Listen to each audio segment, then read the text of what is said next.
Oh, I'm just watching the icons now fire up. Anthony's books deal with consciousness in all forms, along with backing up his research with scientific publications. He has now published 11 books, with his 12th one on the way in June 2022. He's had sales of over 110,000 in international languages. He has spoken around the world on being a guest on many a podcast. It's my great pleasure to welcome Anthony Peake. Please take the floor and introduce yourself. Hello, everybody. I'm really delighted to be involved in this, what could we call it, experiment almost, to see whether we can get out and discuss the ideas to as many people as possible.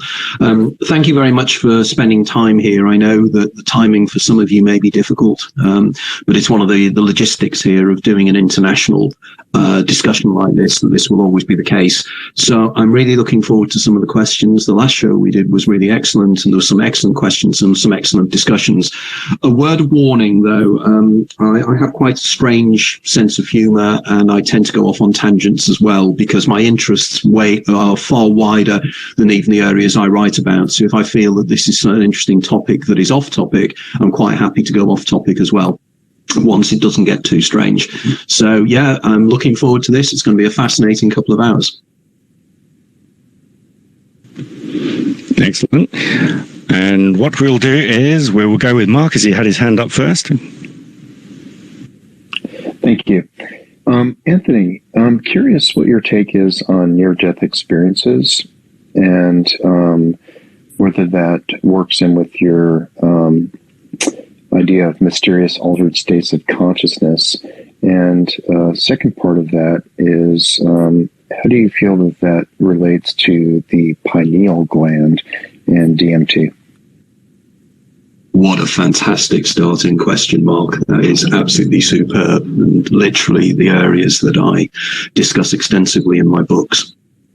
Let's start with the near-death experience first. I've written a direct book on the near-death experience, and indeed the introduction and the preface to my first book, Is There Life After Death, was written by none other than Professor Bruce Grayson, who's professor of psychiatry at the University of Virginia. And Bruce at the time was the editor of the International Journal of Near-Death Studies. And in fact, it was Bruce that really started me on my career of writing, because Bruce asked me to write an academic paper for the Journal of Near-Death Studies, outlining in general terms my concept of cheating the ferryman. But let's go into a little bit about the near-death experience. Now, the near-death experience is something effectively that has been perceived by people since as long as records have began. The first real recording of a supposed near-death experience was in ancient Greece, when there was something called the legend of E.R. And he was a gentleman that died on a battlefield, or seemingly died on a battlefield. And when he came to, he described going into an altered state of consciousness. He described meeting other beings, a place of light that he went, and everything else as well.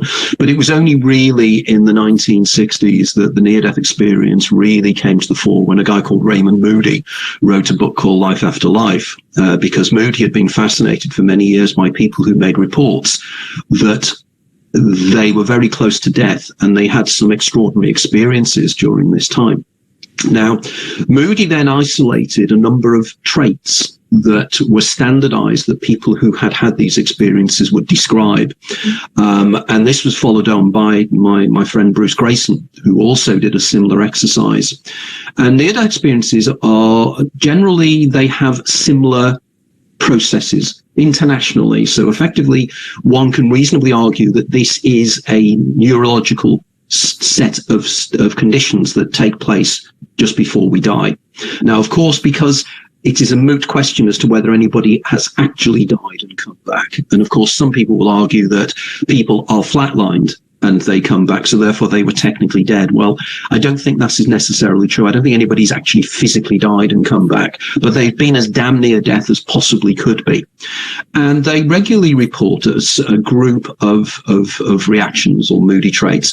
And these include the idea of being in a disembodied state, in an out-of-body state, the feeling and sensation of going down a tunnel, the meeting of other entities called the beings of light, and all one singular entity known as the being of light. People also say that time dilates, time seems to slow down. And also, most importantly, for my overall hypothesis, my cheating the ferryman hypothesis, is something they experience called the Panoramic Life Review. Now, the Panoramic Life Review is quite fascinating. And in my next book, which is coming out in June of next year, I'll be expanding upon this. And I have a whole section on the Panoramic Life Review. And in simple terms, the Panoramic Life Review is, quote, my life flashed before my eyes. And you find this quite regularly in reports where people will turn around and say that I saw my whole life. I either witnessed my whole life or I was guided through my whole life by the being of light. And what tends to happen is the being of light will take you back through your life. Now, of course, this is incredibly reminiscent, is it not, because it's Christmas time. And of course, one of the most popular novels of Christmas, I think, was written around about 1857, something like that, by Charles Dickens, called A Christmas Carol. And if you recall in A Christmas Carol, this is what happens. Scrooge has a series of dreams, which are like near-death experiences, where he sees his past and he witnesses his own past. And he witnesses not only his own past, but the implications of his actions on other people. Now, again, if anybody's interested in following up on this, one of my friends, a guy that contacted me because of my writings, is a guy called Bill Merther, William Merther. And Bill Merther had the most extraordinary near-death experience where he fell in the sea. It's a fascinating story. And what happened was he was running along the seawall down in Dawlish on the south coast of England, in Devon, one March evening. And as he was cycling, and as he was cycling along, a wave came up over the seawall and knocked him off his bike. He then struggled to pick the bike up, and another wave came across and it threw him into the sea. He fell 40 feet straight into the sea, and then found himself in the water with the tide going out. Now, March in the UK, in the English Channel, is quite cold, and he started to suffer from hypothermia. He was a strong swimmer, but he realized he wasn't going to be able to get out of the water. And suddenly, a voice manifests in his head. As the hypothermia starts to take account, a voice manifests in his head.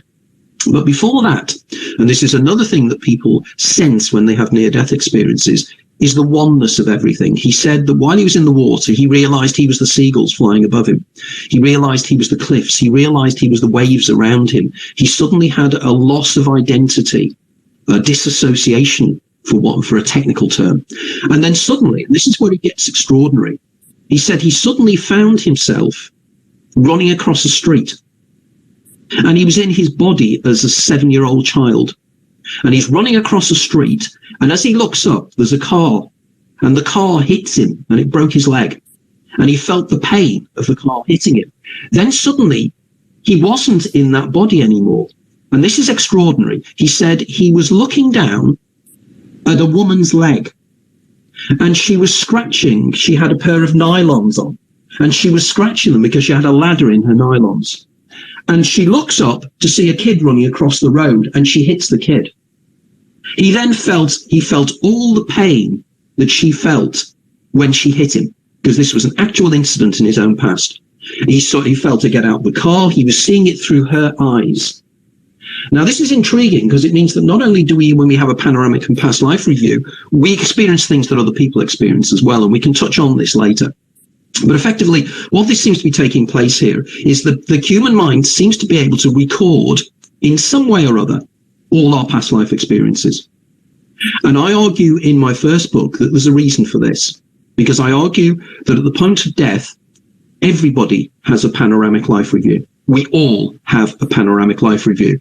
Now, just very quickly going back on the panoramic life review. Can I just pause you there? Because obviously, I think if you asked people to do the 100% symbol for the circumstances that you've been discussing, I think you'll probably find a lot of people in this room have actually experienced either time dilation, the kind of multiple futures that could have happened within accidents, and also those, because obviously near-death experiences don't need to be full minutes, they could be microseconds.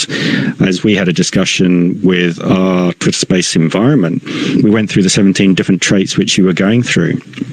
And a lot of the people, like Tamara and a few others in here, and Fuji, I think have also had that kind of thing. And it'd be nice to see a reflection of what goes on there. And then you can get back onto Mark's one.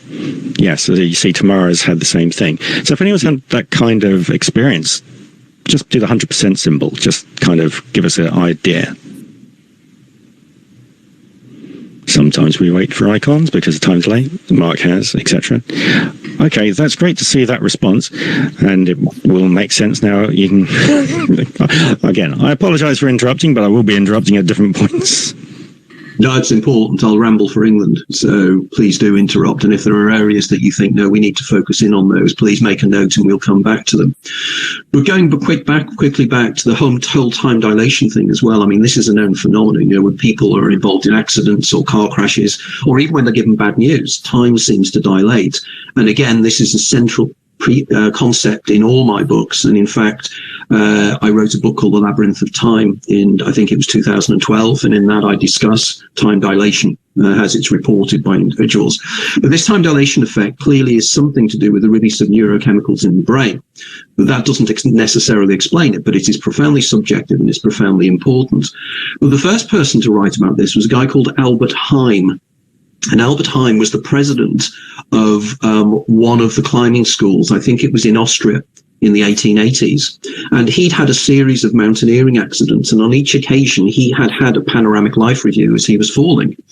In fact, Albert Heim, interestingly enough, was Einstein's maths teacher when Einstein was growing up in Switzerland. So that's an intriguing sideline there.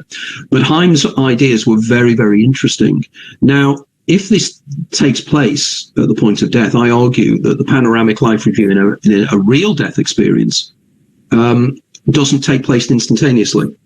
I would argue that you actually have a literal reliving of your life second by second throughout your life. And we can touch upon this later.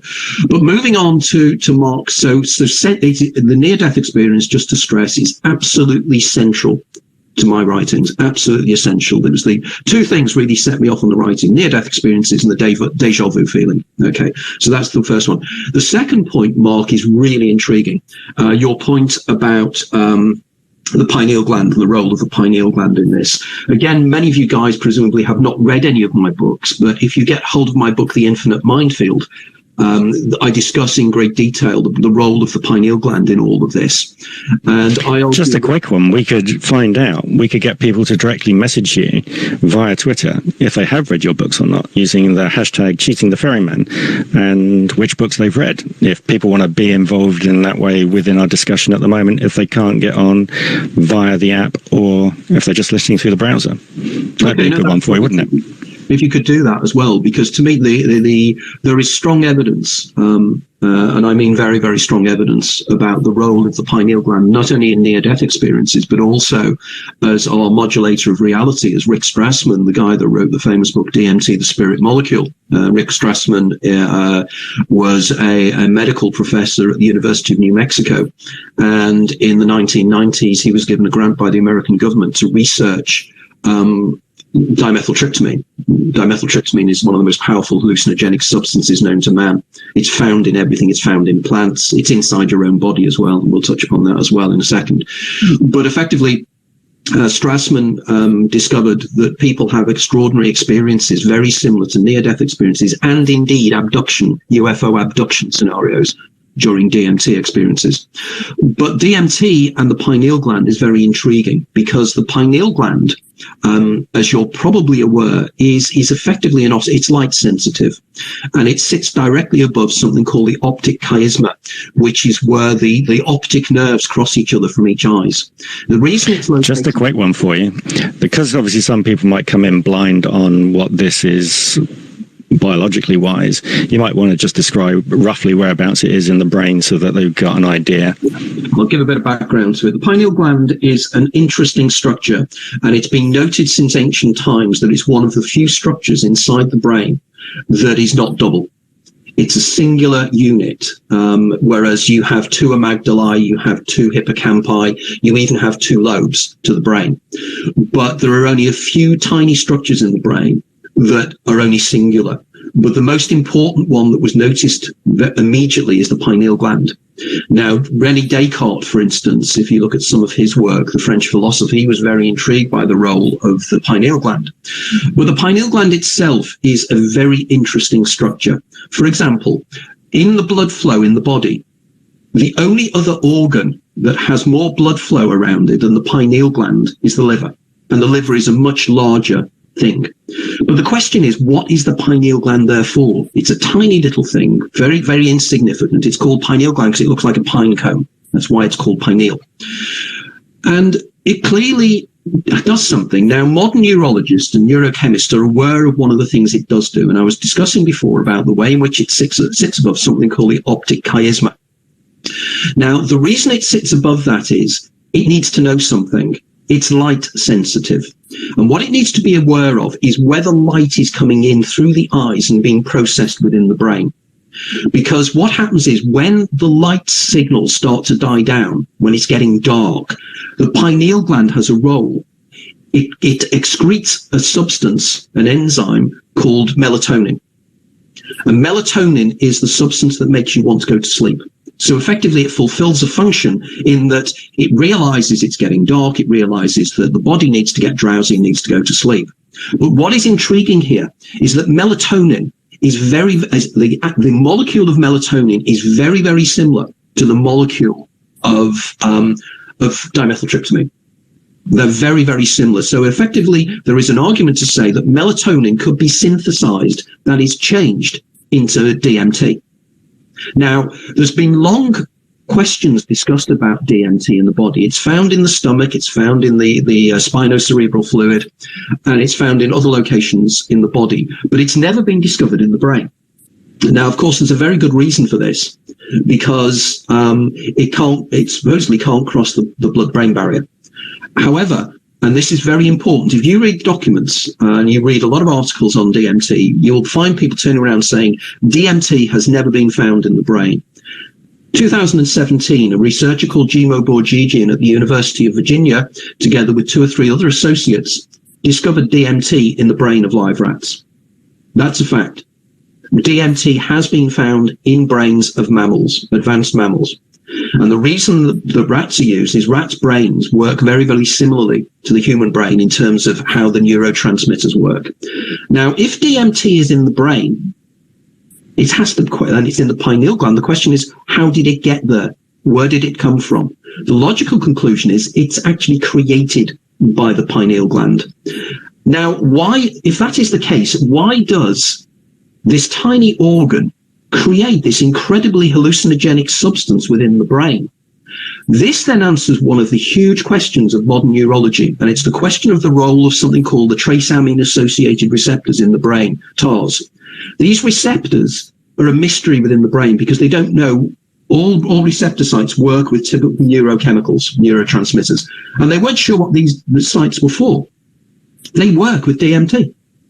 So in fact, we have evolved within our own bodily structures DMT in order for us to facilitate the creation of DMT within our own brains, which means that DMT is the facilitator of our reality. We are living in effectively a dreamlike state that's facilitated almost by DMT.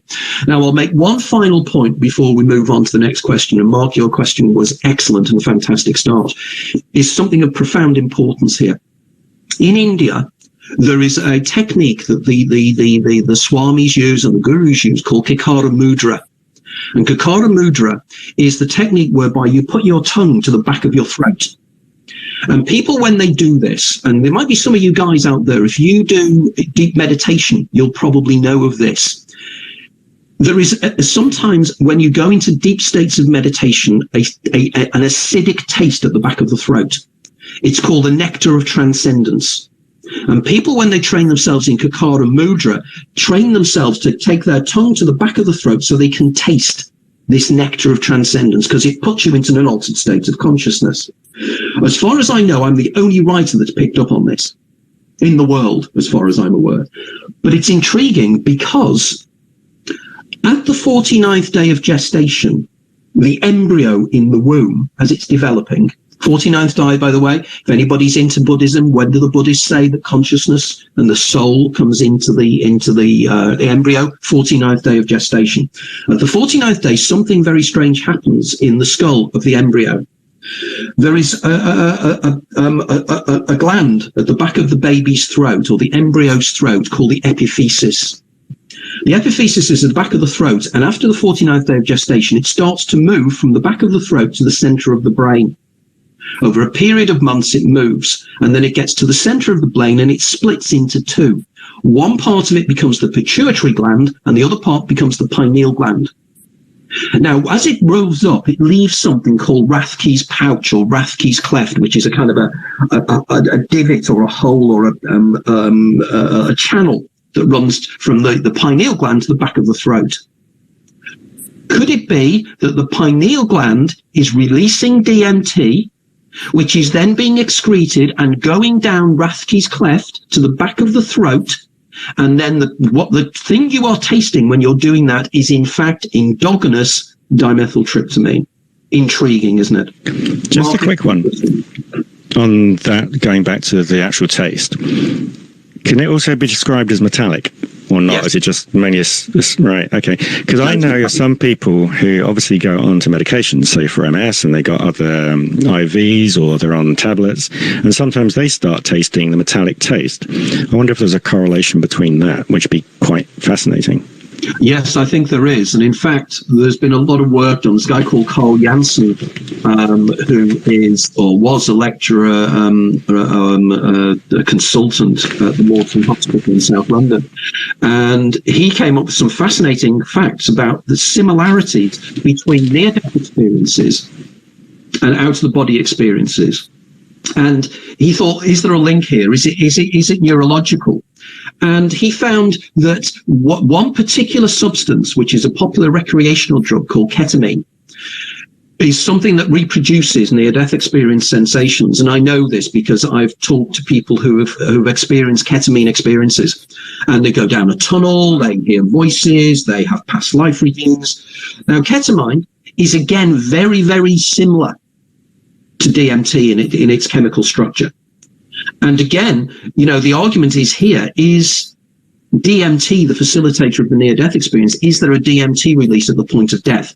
Now, had I won the BICS competition, or I've been one of the winners, there was a recent competition with the Bigelow Institute of Consciousness, and I put an essay in for that. I didn't win. I was shortlisted to the last 200 and odd, but I didn't get through. Had I won some money on that, I would have invested that money in doing some experiments on this. I don't know how we could do it, but there must be ways that we can do experimentation. The problem is, you've got to put somebody to be in a near-death situation, haven't you? In order for the release to take place, you've got to virtually kill them. Then you've got to have things in their brain measuring things. And it'd be so impossible to do. Or maybe even a saliva test with like a litmus kind of reaction, comes up one colour for one thing. The problem is you still have to put them into a near-death situation. And well, you probably could work in hospices first off, probably. Sorry for interrupting, but you could be that way as well. I just want to say a quick hello to the people in the room which are regular members of the community. Hello, Fractal. Haven't seen you for a while. Goldie. How you doing? Brian X. And also Rn Voot, who is on a journey, who can't obviously talk at the moment. Here's the author I was talking to you about. Brian Fenton's in the space as well, and also Blurry, haven't seen you for a while, and a few others, and then obviously we'll get back on topic and then go to Wild Eyes. Sorry for interrupting again.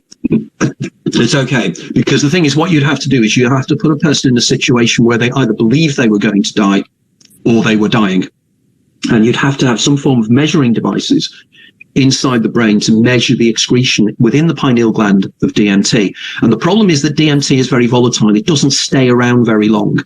So, it's there for a few seconds, then it fades away. So by the time you get in there, it might have already gone. Now, again, there's a very interesting aside here to do with the near-death experience. There was a fascinating series of experiments done in America, whereby they were wanting to find out about this time dilation effect when you feel you're dying or you're under stress. And they did a series of experiments where they had people do effective bungee jumping. And it's not like a bungee jump, but it's similar. And they tested whether when the people were in these circumstances, whether time dilated. Because as they were falling, they were wearing a watch, and it was a digital watch, had a super fast change of numbers on it. And a number of the people reported that they saw the numbers changing.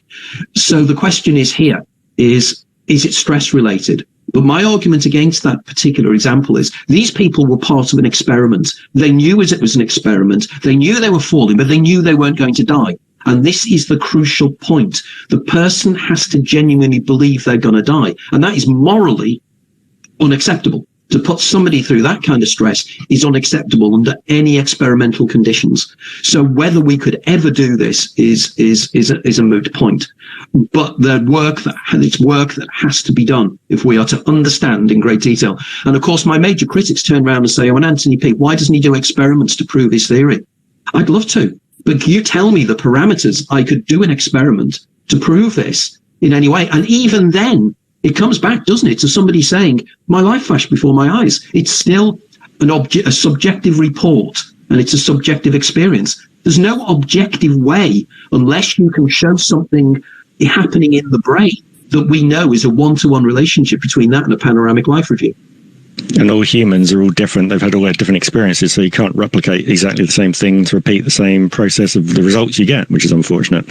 Exactly. Also, shall we go to Wild Eyes next? And if anybody else wants to put their hand up, we'll make a list of those people and get round to you in order. Yeah, I have a question from someone in the audience after Wild Eyes. And also Renegade's here, by the way, listening in. So nice to see you, Renegade by nature. And nice to see Bruce, by the way. Hi, Bruce.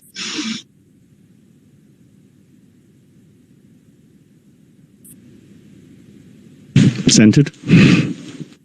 No, Wild Eyes is next, and then I'm after Wild Eyes.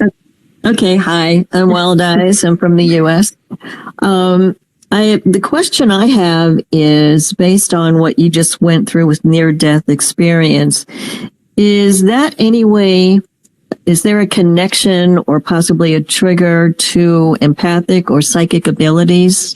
Can I pause you on Wild Eyes? I think you need to explain about your ability as well, because then that'll make more of connection to Anthony. Well, to be honest, I did have an experience where I split my head open falling from a swing set. And I don't know if that made a difference. It was not a near-death experience. But I often wondered if it did anything to the wiring in my brain or somehow change things. I do have psychic abilities. I don't remember experiencing anything at a younger age. I would say well into my teens it started. That is fascinating. That is fascinating. Sorry, Anthony. Yeah. Sorry. I was just wanted to add on. That's really interesting because I too split my head open when I was young, and I also experienced psychic abilities. Like my mother was carrying me. I was fast asleep, and she was carrying me from the car into the house, where she tripped and I fell and split my head open. So yeah, I'm very curious to hear what you have to say. Oddly enough, I've had a lot of head injuries and I've had strange experiences as well. So I think we're in the same kind of category. By the way, we'll get round to your fractal, don't worry. Do you know, this is fascinating. And if we were on camera, I could show you something that would send a shiver up your spines collectively. In front of me is a book that I reread recently because in my own podcast on Sunday, I interviewed a guy called Daniel Pinchbeck, who's an American author. And the book is called, and get this, it's Breaking Open the Head. That's too synchronous by far. I love the way life does that. But going back to the whole head trauma, yes, it is consistently reported that people, when they have some kind of head trauma, that things change. I'm reminded of the very famous, was it Belgian psychic, was it Crozo? Something like that in the 1950s, and he had a head injury, and after that his abilities, his psychic abilities changed completely. I would argue again in my book Opening the Doors of Perception, I discuss again this in great detail, because I would argue that it a bang on the head or a profound experience like this reconfigures the neurological constructs of the brain. For instance, I'd also say it takes the filters off as well, so that you don't have the filters permanently on. They'd be kind of going like Venetian blinds up and down, so you get kind of sporadic information rather than a constant flow.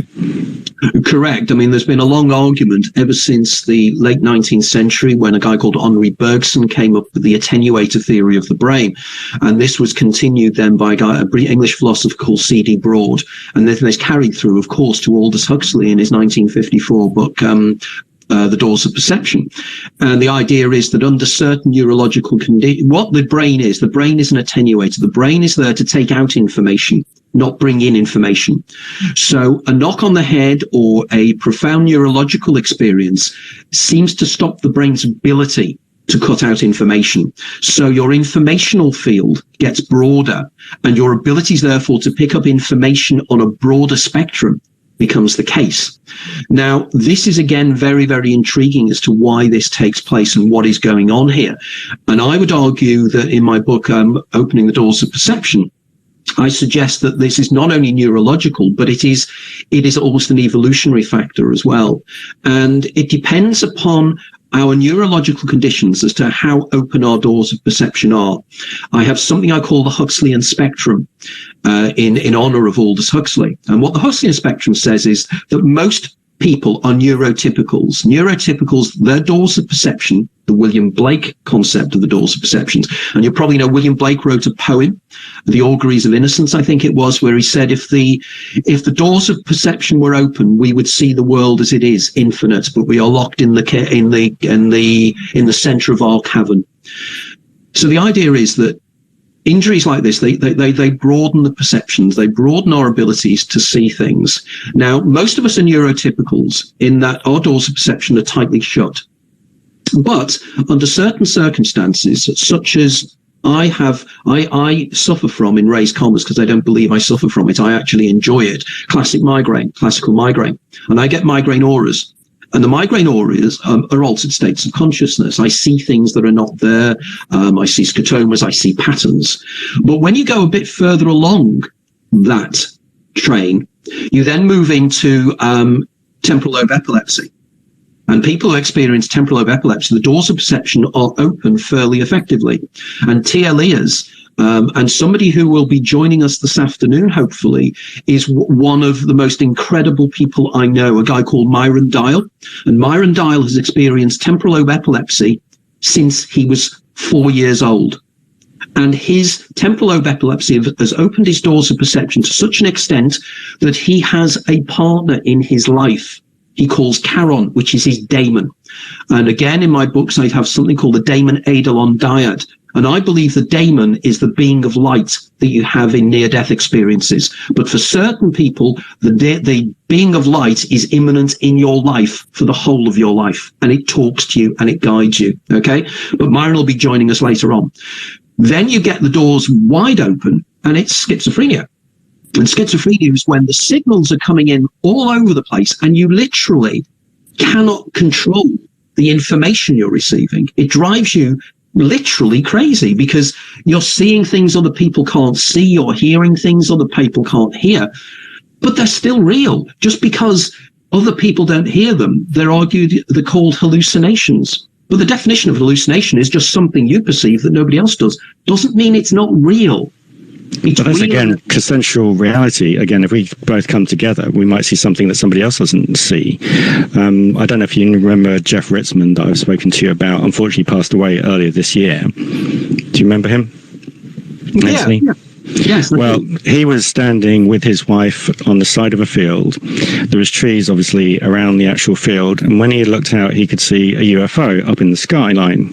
But his wife couldn't see it. And his wife was literally to his left shoulder. So he didn't move. He just grabbed her by the shoulder and brought her in front of him. And at that point of where he was looking at, and because she was directly in the same line, she could actually see this as well. So both people saw the same thing. He didn't describe it to her. She described it to him. And it was because of the actual, again, perception, just that degree. If you're not in the right spot, the right time, or whatever's affecting the brain, whether it be cosmic radiation or all kinds of peculiarity, again, we're talking about you've got to be at the right spot, and it's hallucination or not, and it's very difficult to describe. I thought that was worthwhile putting into your one. Well, that's a very interesting point as well, isn't it? Because, of course, science has a lovely little term for that, and materialist reductionist science has a lovely term. They call it a folie à deux. And the idea that if two people share an hallucination, it's got a term for it, but it can't explain it. It doesn't explain how two individual consciousnesses can communicate to each other and can share the same perceptual field that other people can't. And of course, if a huge crowd sees something, it's the madness of crowds. It's mass hallucination. But it's not explaining anything, because of course we know that everything is brain created. Your perceptual field is brain created. Everything you are perceiving now is created by your brain. It's not actually out there. Anybody who believes that out there is as you see it are called naive realists by perceptual scientists. That is an actual term that is used by perceptual scientists. So we have to break out of this egocentric argument and this idea that it's only what we see. I call this electromagnetic chauvinism, the idea that what I see is real. The world is completely different to a bumblebee. Or as I think it was John Searle wrote a very famous paper many years ago called What It's Like to Be a Bat. Was it John Searle? I can't remember. I think it might have been. And the idea in this is, that we perceptually, there are different perceptual fields of reality. And of course, then, can I just move on then? You get schizophrenia. And just to move on from schizophrenia, you then get into, there's other areas like autism. I'm fascinated by autism and how autistic people perceive things differently, how autistic people can be precognitive. And I've witnessed this. Precognitive events taking place with autistic people and temporal lobe epileptics, and also Alzheimer's disease. And in the final chapters of Opening the Doors of Perception, I have a whole section on Alzheimer's disease. And I do the neurology. I'm not doing this because I'm turning around and people say they experience it. I go into the neurology. I understand how the amyloid plaques destroy the microtubules within the neurons. I know how it works. And it's the destruction of the microtubules that opens up the doors of perception. And it reflects here on something called orchestrated objective reduction, which is a hypothesis by Stuart Hamerhoff and Roger Penrose, about how quantum physics is responsible for the creation of perceptual reality. So it's intriguing. Now, as a final point, Wild Eyes, somebody you need to check out and work on, particularly with your experiences, is a lady called Penny Satori.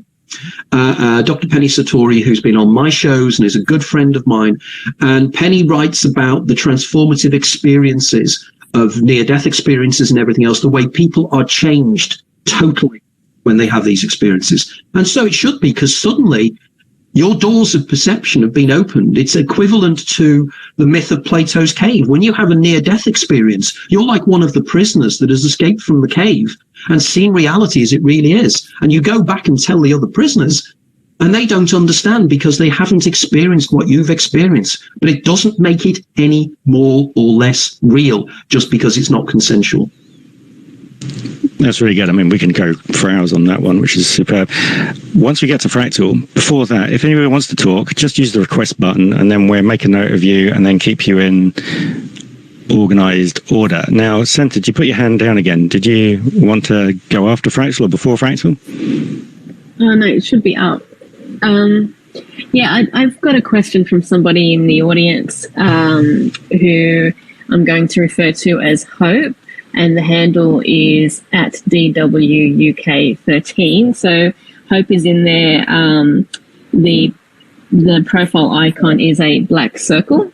And Hope's question is basically saying, hi, I can't vocally ask, but I would love to hear more thoughts on deja vu. It also fascinates me, and I sometimes go through phases of experiencing that feeling a lot, up to 10 more times a day than nothing for a while. Great space. Thank you for the time. If this is asked, please refer to me as Hope. So, yeah. Thanks for your contribution, Hope.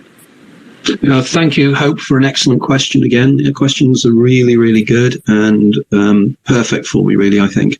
Deja vu is the most common extraordinary experience experienced by human beings across the world. In any one lifetime, 70% of human beings will have at least one deja vu sensation in their life. What do we mean by deja vu? Well, technically, the word deja vu means already seen. I argue that it's a bit more complex than that, and we should use the term déjà vécu, which means already lived. Now, déjà vu has been recorded for centuries, but the terminology only really solided up around... Can I also ask you to put in about auditory déjà vu as well within your explanation? I'll mention this déjà senti. Yes, I will, because that's quite an important point.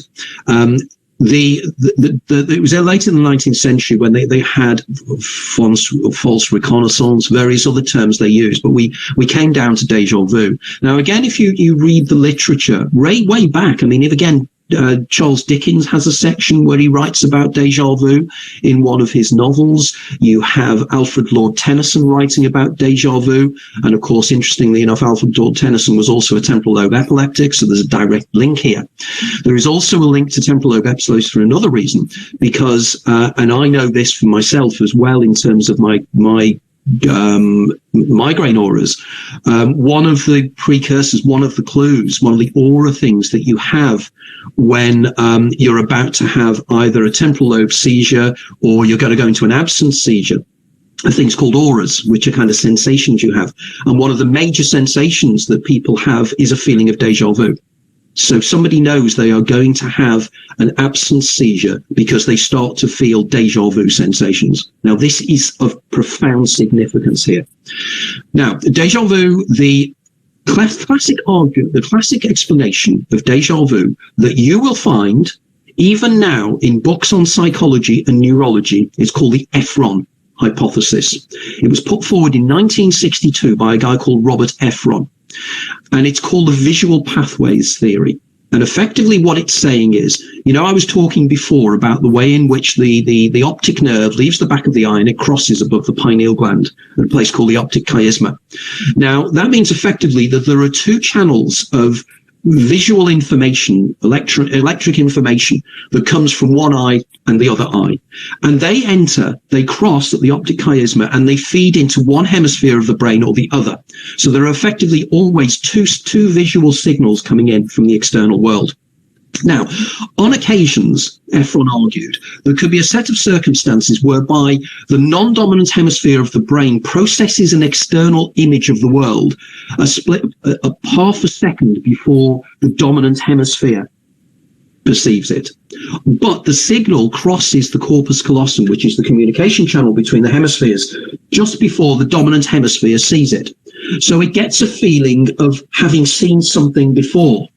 But because we live in our dominant hemisphere, we don't know the consciousness and the awareness of the non-dominant hemisphere. We don't know where we've seen it before. We have this subliminal knowledge of what's happening in the non-dominant hemisphere. So we get the feeling of, I've seen this before, but I don't know where.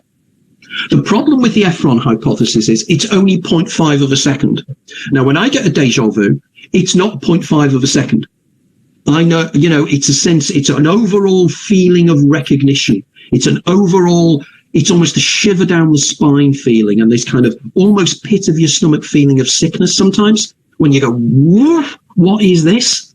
Now, the Efron thesis carried forward and still does, but most people who read these books don't read the academic papers because they should, because I think it was in 2017, two researchers at the University of Leeds, a guy called Akira O'Connor, who's a Japanese researcher, and a guy called Chris Moulon.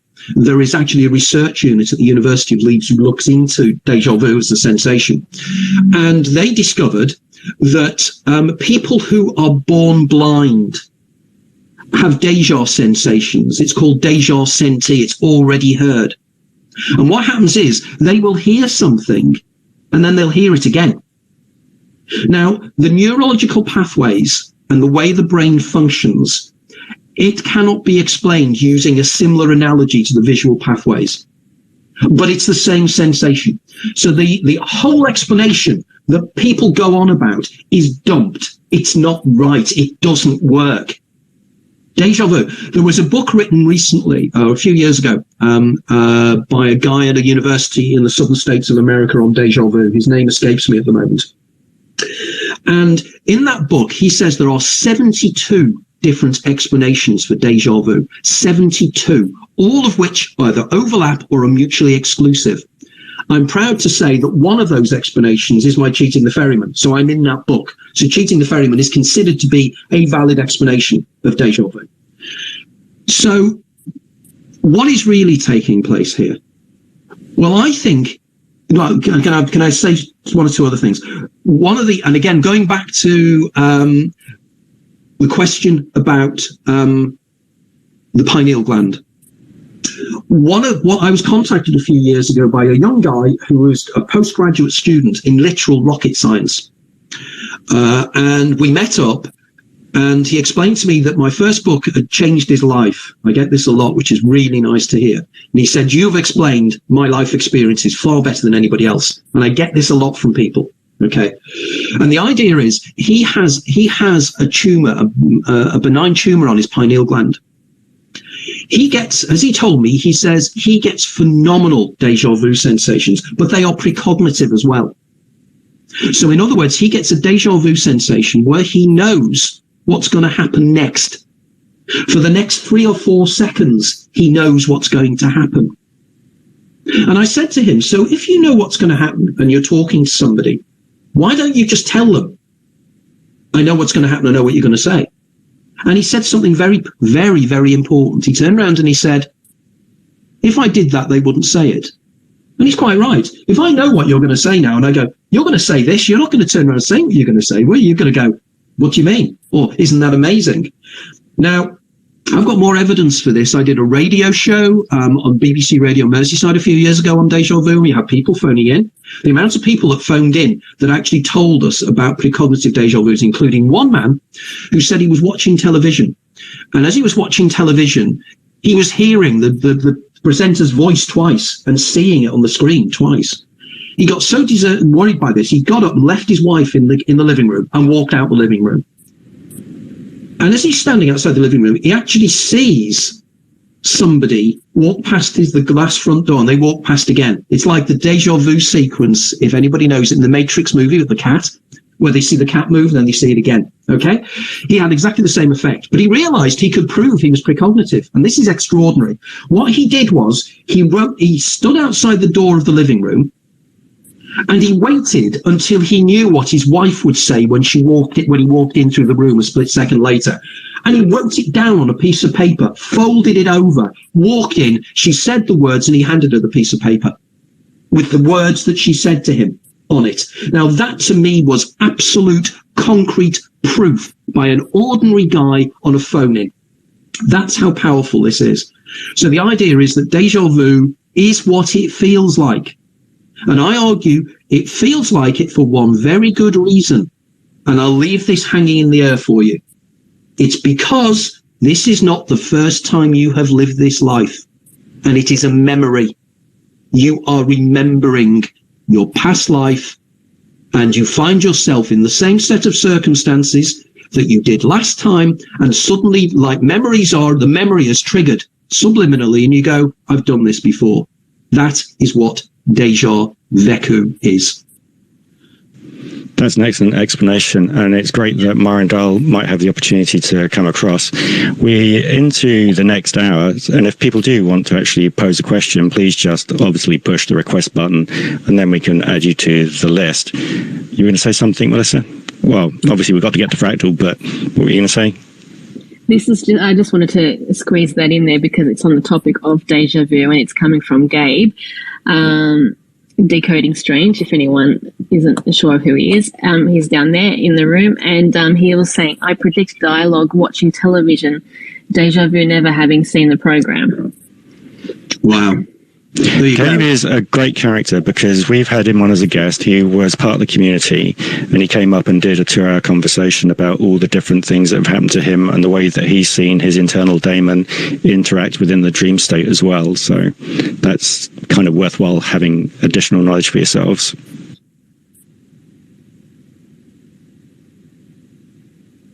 Fascinating. What I would like to do is, if anybody has had these kind of experiences, I know that the argument is that the plural of anecdote is not proof, but I'd argue, well, its repeatability. It means that other people are experiencing the same thing, and isn't the scientific process that you repeat an experiment and prove it. If I can prove that people around the world in different cultures all have these precognitive deja vu experiences, I think I've proved my hypothesis. Oh, definitely. Sorry for the long time, Fractal. Come in and take the floor.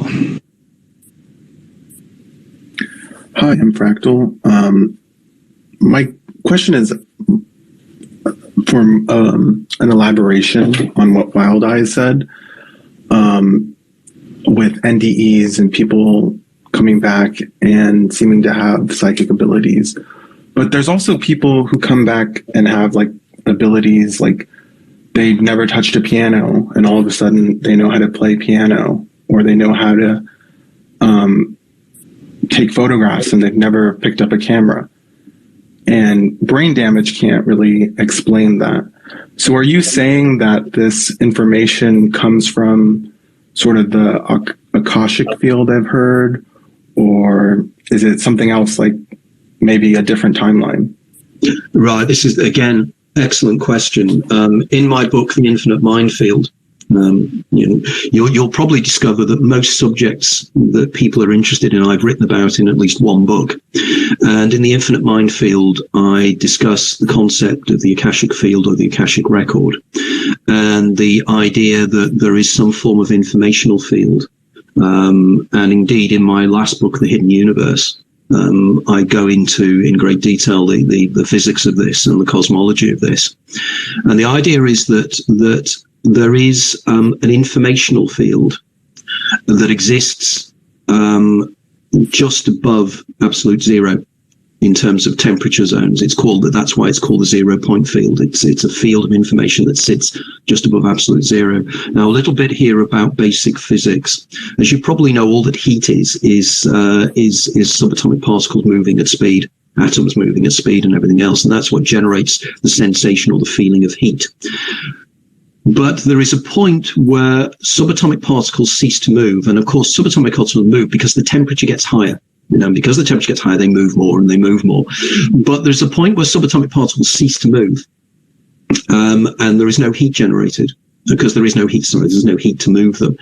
And that's called the 0 point field, which is absolute zero, which is minus 2.73.17 degrees Celsius or 0 Kelvin. And that's where there is no energy. But what they've been doing in recent years is they've been taking substances down to within a billionth of a degree of absolute zero. There's a substance called helium-3, I think it is, that they can take down to that level.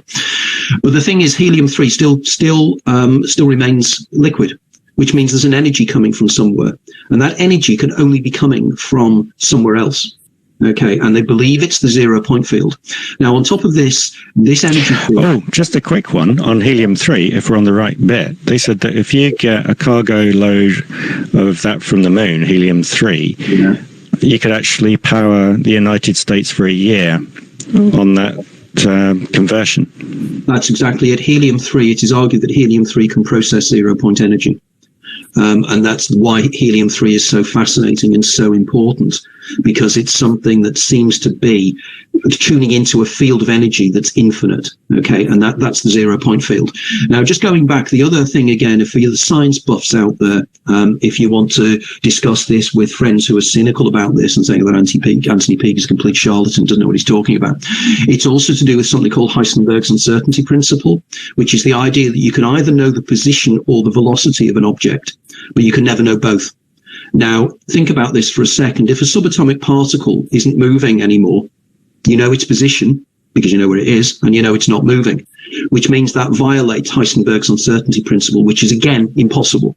So therefore, there has to be a form of energy down there. Now, this energy itself seems to be in a field form. But not only that, I wrote a book a few years ago with Professor Irvin Laszlo.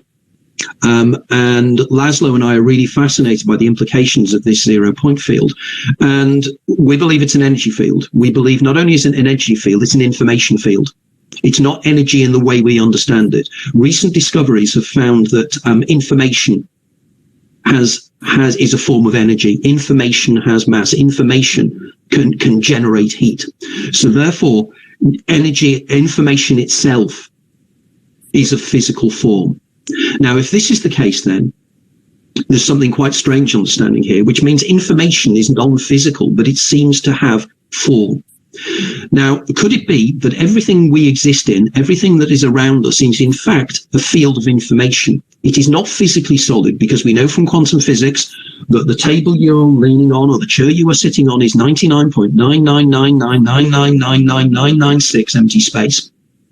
And the things that make up that physical supposed presence are things called quarks. And quarks themselves are point particles, which means, again, they have no extension in space.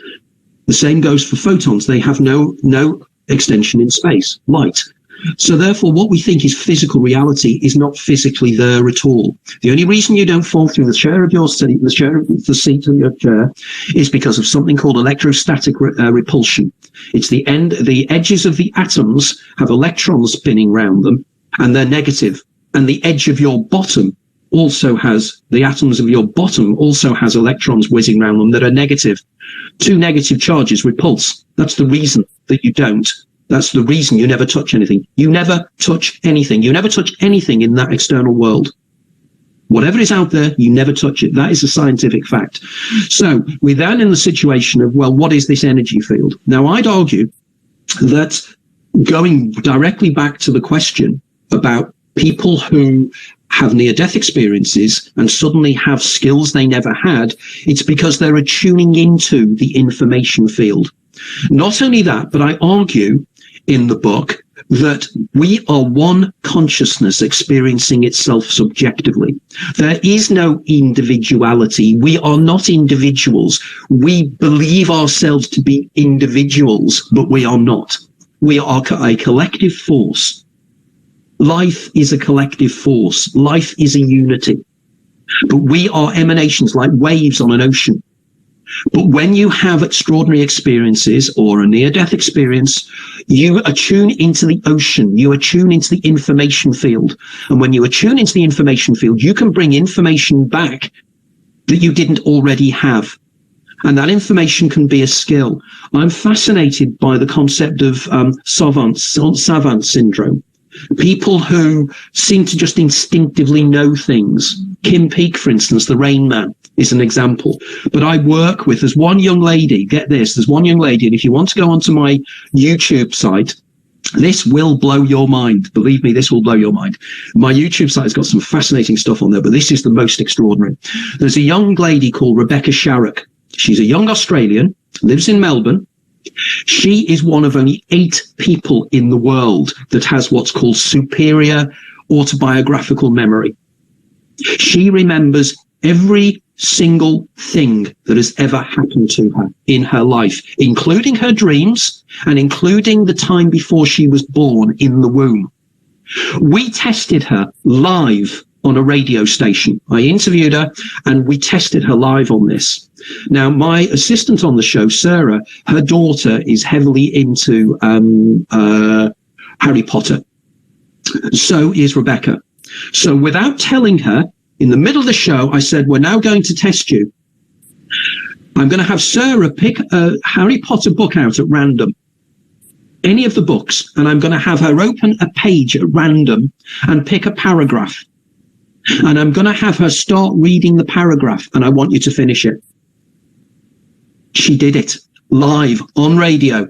Sarah started reading the paragraph. She got 3 words in, 3 words. And Rebecca, from her mind, said the whole of the paragraph as Sarah was looking at it. Now, well, I was also going to say, you've also got the other guy you interviewed is Trent, who was American, I think, as well, who was a savant about 3 years back as well.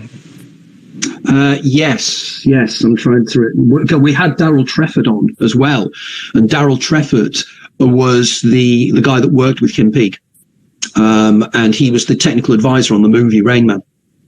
And he told us some incredible things about Kim Peake as well. So what is going on here? Where is this informational field? Because it sure as hell isn't in their brains. It's coming from somewhere else. It's been drawn up from a deeper level and well of information. Now, of course, the Theosophists would call it the Akashic record, the Akashic field, going back to Vedanta. But it's more scientific than this. And again, in my books, I discuss that it's to do with black holes. It's to do with something called Hawking radiation.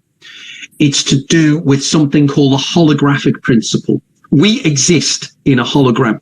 We are existing in a two-dimensional projection of a three-dimensional reality, and we're inside it. And in my latest book, I'm discussing the science of the simulation argument, the idea that this is a simulation, and we are all part of that. We are information creatures. And under certain circumstances, we can attune into the broader field. This then explains telepathy. It explains lucid dreaming. It can explain out-of-the-body experiences. Because, of course, if this reality is just one of a number of informational fields, you're just moving in a different informational field. You move out of your body, but you're not moving anywhere. You're moving within a consciousness field, if that makes sense. Oh, it does. I mean, one of the things that I've been discussing with the people that turn up for the Twitter space, and again, Centered Awareness, Fractal, Ryan Voot, Wild Eyes, Plough Nation, Estevel, Fuji, and the others that turn up, I've been kind of saying, until we know anything better, you have consciousness, and then everything's inside consciousness, as in all material and everything else. And it'd be fascinating to try and figure out where it all came from. But you can't get away from consciousness. And that's one of the big things that you've been discussing for years, and also what we try and discuss and try and figure out. Absolutely. I mean, this is the biggest question. The only thing we know, each one of us in this room, the only thing we know with any certainty is that we are something experiencing something. That's all we know. We don't know anything else. And when we start to realize that is when am I still there, guys? Yes, we are. We haven't left you yet. Oh, good. Good. It's just Meanwhile, anybody wants to talk, put a request in to us, and we'll put you in the listener section, then just put your hand up and we'll get around to you as well. Carry on, Anthony. Yeah, so I was going to say, so the really important point here is that the only thing we know is that we are aware. But we don't even know what is that's aware, even. You go deeply into philosophy, the idea, when you start to look inwards to find out what is the you inside your head, you get lost. You find that there's nothing really there.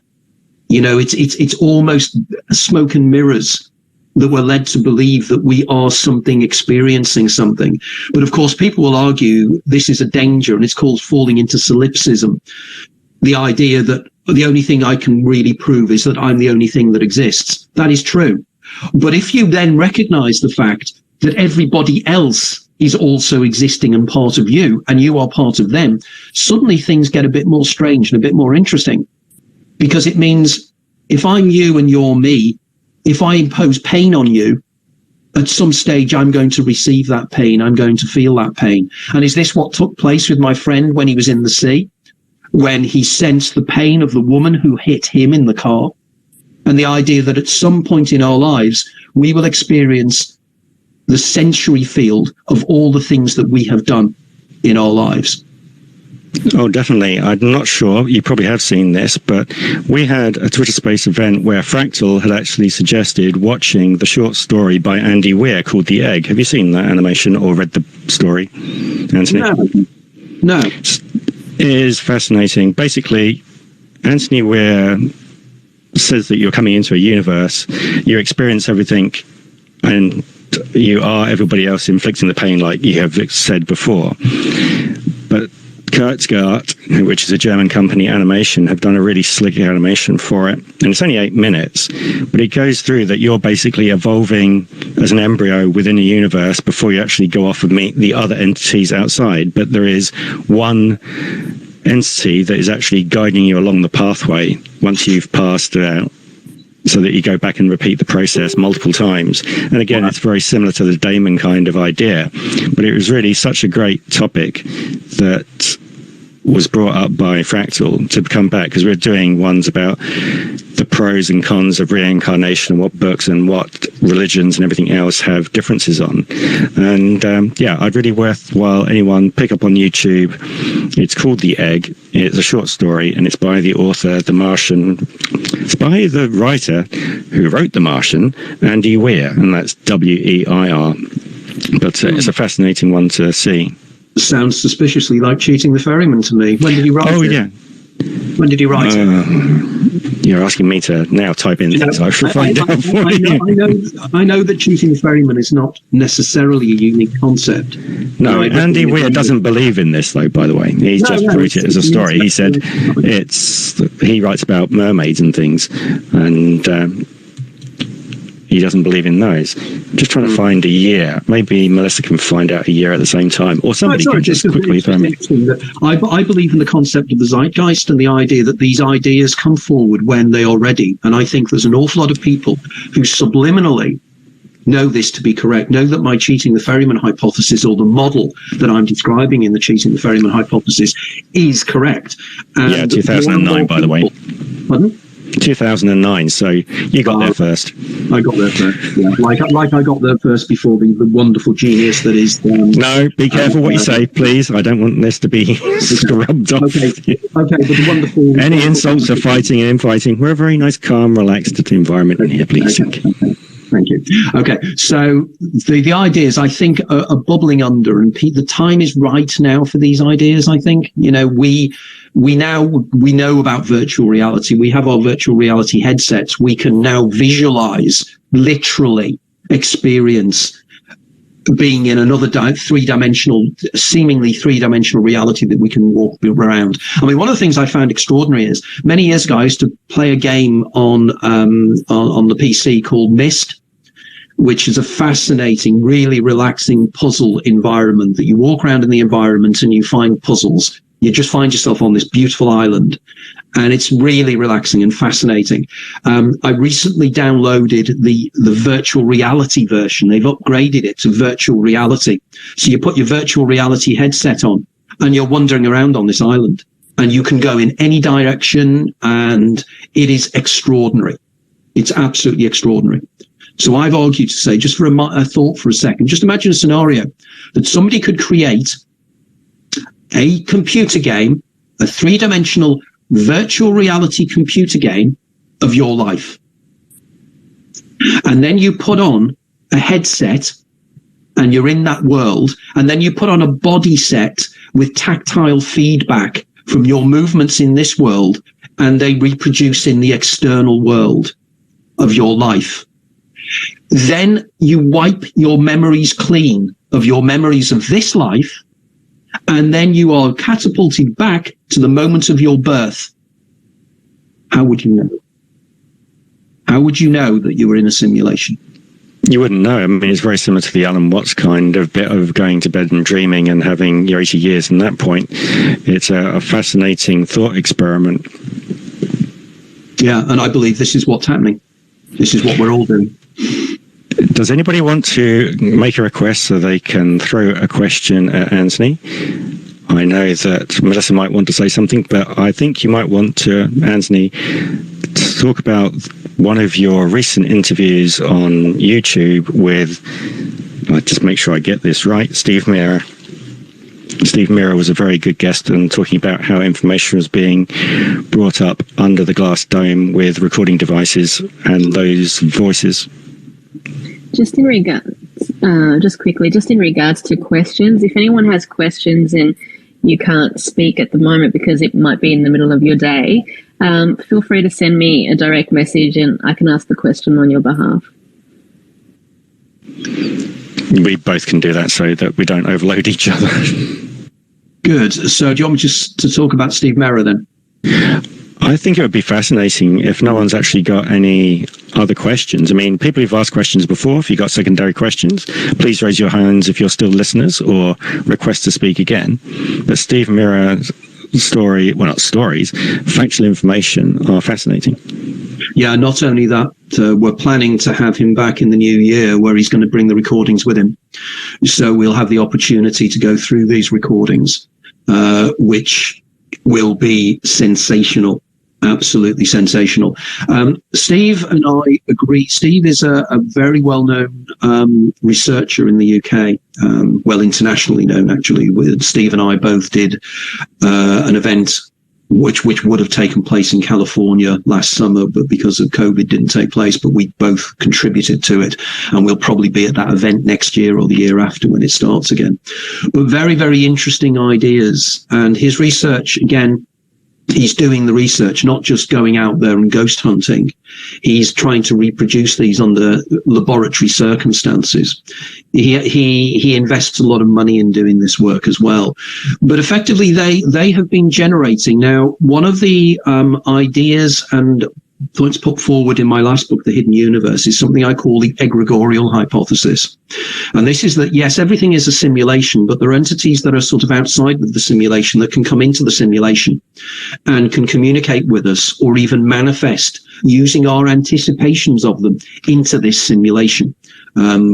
I call these egregores. You might actually call them tulpas. There are various ways, poltergeist activity, various other things, whereby these things seem to feed upon our expectations and also feed upon our fear of them. And Steve was discussing about cryptids and the way in which things, cryptids, sort of anomalous animals, anomalous monsters, anomalous creatures that people perceive. And he said that he has cases whereby these entities or these beings are chasing somebody and you're fearful and you run. But he said, without exception, if you turn around and face the thing, it comes at you, shouts at you and screams at you and then stops because it doesn't know what to do. And he said this happens regularly, and it seems that whatever it is, it's not programmed to actually hurt you, and it doesn't know what to do, and it runs away. And he said this is because, and I think I'm with him on this, that people, when they are fearful, give off certain chemical signals, or you can smell fear on people. And we believe that these entities feed upon this. They use this to be able to manifest themselves more strongly in this reality. It's like an energy field they feed upon. Now, since then, he's been working on trying to communicate with beings from somewhere else. Now, we all know about maybe a lot of you won't know, but some of you will be aware of the Skull experiment that took place in the 1990s in a village called Skull in Norfolk in the UK. You might have to spell that for people who are not familiar with the UK. Okay, S-C-O-L-E, Skull. And just look up the Skull experiment. There's a lot of material on there. There's lots of articles. There's lots of books written on it and videos and even documentaries on it. Now, they claim that this group were communicated by another group of people from somewhere else who were trying to communicate through to them from another dimension. And apparently they had all kinds of manifestations taking place. They had apports, they had various things. There are certain things in it I'm very suspicious of, and I'm not 100% convinced. But I know people who I do admire and do take their word for it, who were physically there, who saw the things that happened, and they swear to me that these things took place, that there were things moving and everything else. Now, the question is, who are these voices? Where are they from? Are they playing with us? And Steve Merrill and I are both of the opinion that this goes back to the whole trickster element, the writings of people like Jacques Vallée, people like... you might want to do a quick overview of what a trickster is, just in case no one knows. Okay, it's the idea that if you go through the history of hauntings, go through the history of UFO encounters, abductions, any encounters, mediumistic communications, there seems to be this element of silliness. There seems to be this element of leg pulling, joking, giving wrong information, sometimes maliciously giving wrong information, as if to tempt people to make errors and mistakes. Again, a book that's well worth reading on this is called The Hungry Ghosts, written by a guy called Joe Fisher, who was given a lot of information from a medium that in a previous life he'd been in a relationship with this beautiful Greek girl in the 18th century in a particular village in northern Greece. And he took himself off to the village and found absolutely no evidence of her existence. And he came to the conclusion that whatever the entity was that was coming through, it was playing with him. It was being malicious. And he ended up dying in a really strange circumstances as well, as if the entity might have even killed him, because he died falling off a cliff. It looked as if he'd been pushed from the movement of his feet in the mud. But a very interesting case. We then have other cases whereby, for instance, the Philip experiment in 1970 in Canada, where a group of researchers created an entity. Just to let you know, Bruce has got his hand up, so what I wanted to have you explain was the voices under the dome in the glass, because that's a very short one, but it's very factual, and will get people who are skeptical or who have never even contemplated our kind of topics. I'll get to that quickly then. So the entities, so we're using this kind of communication. He's interested in these voices and entities. Now, what he's discovered is he's got some I recorded 9 45-minute shows with him a few weeks ago, which will be up on YouTube in the next few weeks, worth checking out. But one of the things he was saying is that these voices that they hear when they're working with these entities, they seem all around them. They seem to be non-local. They seem to be inside your head, or they seem to be over in the corner. So what they did was they put the recording device inside a glass dome and sealed the glass dome. And they switched the recording on, and the voices were inside the glass dome. They'd actually moved to where the recording device was. And this is extraordinary. It means that they can locate themselves in the most extraordinary places, as if they're coming from somewhere else, as if their position and location in space and time is completely different. This is extraordinary stuff. And again, we'll have Steve play us these recordings, because apparently the voices, they speak, they say things, they impart information, and it's nobody else is manipulating this. So the question is, what are they and what are they up to? But the thing is that those voices are been analysed, and they don't have a human vocal structure sound, and that was Correct. The big thing that I was fascinated by. Are you ready for Bruce's question or answer? I am indeed. Hi, Anthony. Can you hear me? Hi, Bruce. How are you doing? Well. Good. Yeah, good. I haven't caught up with you for a while. It's a question relating to the external entities that potentially come into our system. I mean, could some of what we call, UFOs, particularly I'm thinking now of the orbs and these spherical manifestations, could these be avatars for these external consciousnesses when they enter this simulation, that then they take on these forms that we render in our minds to be these, amorphous blobs of light and strange kinds of, ethereal objects, when they come in to do something? Is that a potential in your view from your sort of model? Yeah, very much so. Interestingly enough, there's an associate of mine called Samantha Lee Treasure, who at the moment is writing a book on non-standard hauntings and non-standard ghosts, and the way in which a lot of ghosts seem to manifest as physical objects or geometric structures, others that manifest themselves as cartoon characters. And it seems to be that they use our expectations to come through. It's as if we are co-creating whatever it is we're trying to see. So for instance, the way in which in UFO lore, the UFOs seem to culturally track. In the late 19th century, we had the UFO flaps of the airships in central United States, and the entities that people encountered there spoke in a German accent, as if that's what we anticipate.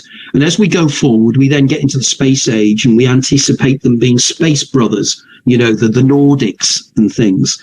But I think there's more to this, and I think you've hit the nail on the head here. I think what they do is they use this to form themselves in some way. Now, I've been involved in it. Just a quick one for you to add to that.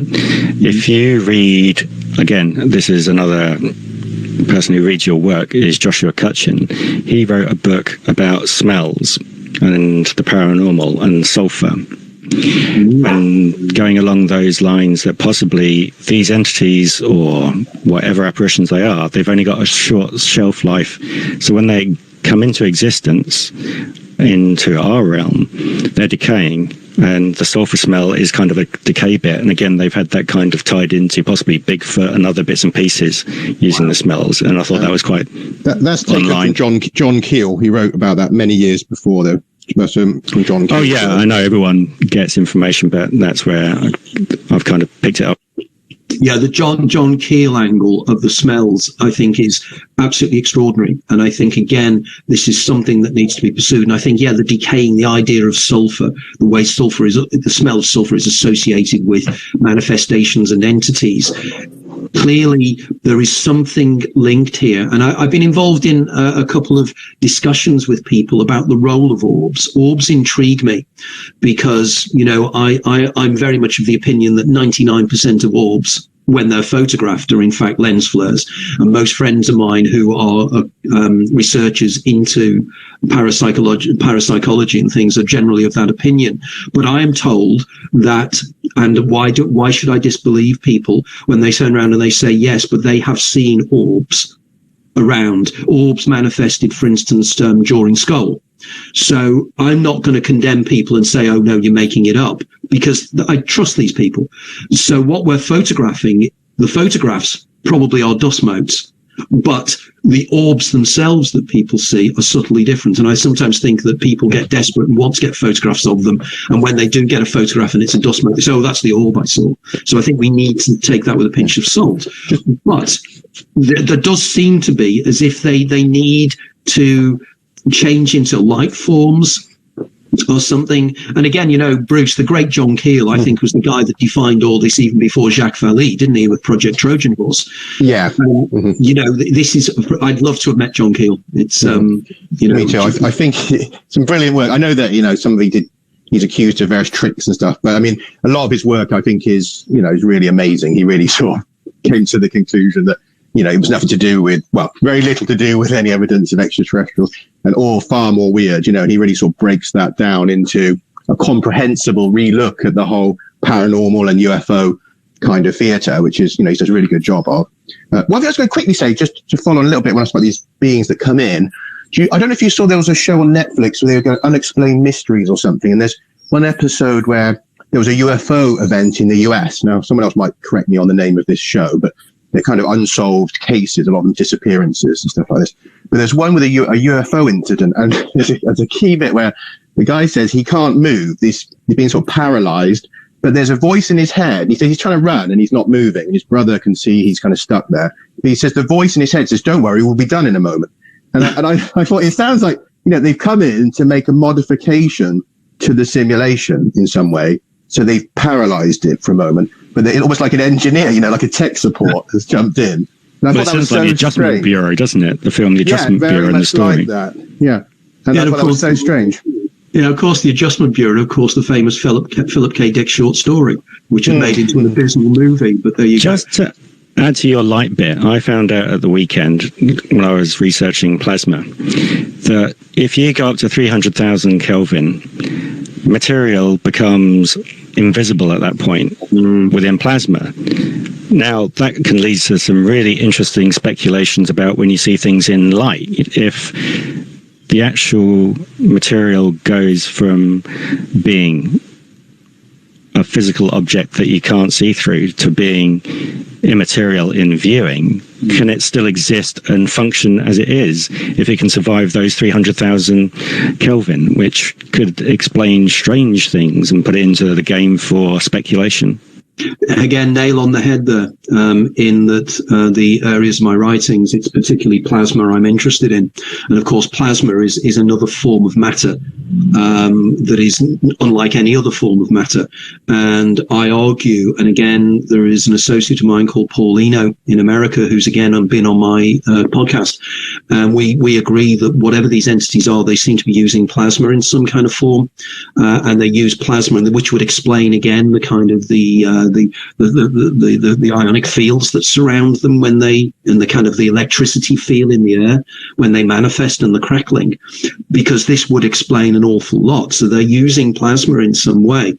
And again, just as a final point here, I'm reminded in my book, I make the point in The Hidden Universe about the Islamic story of the jinn. And in the Quran, it says that God made man from, I think it was mud. He made the angels out of light, and he made the jinn out of smokeless fire.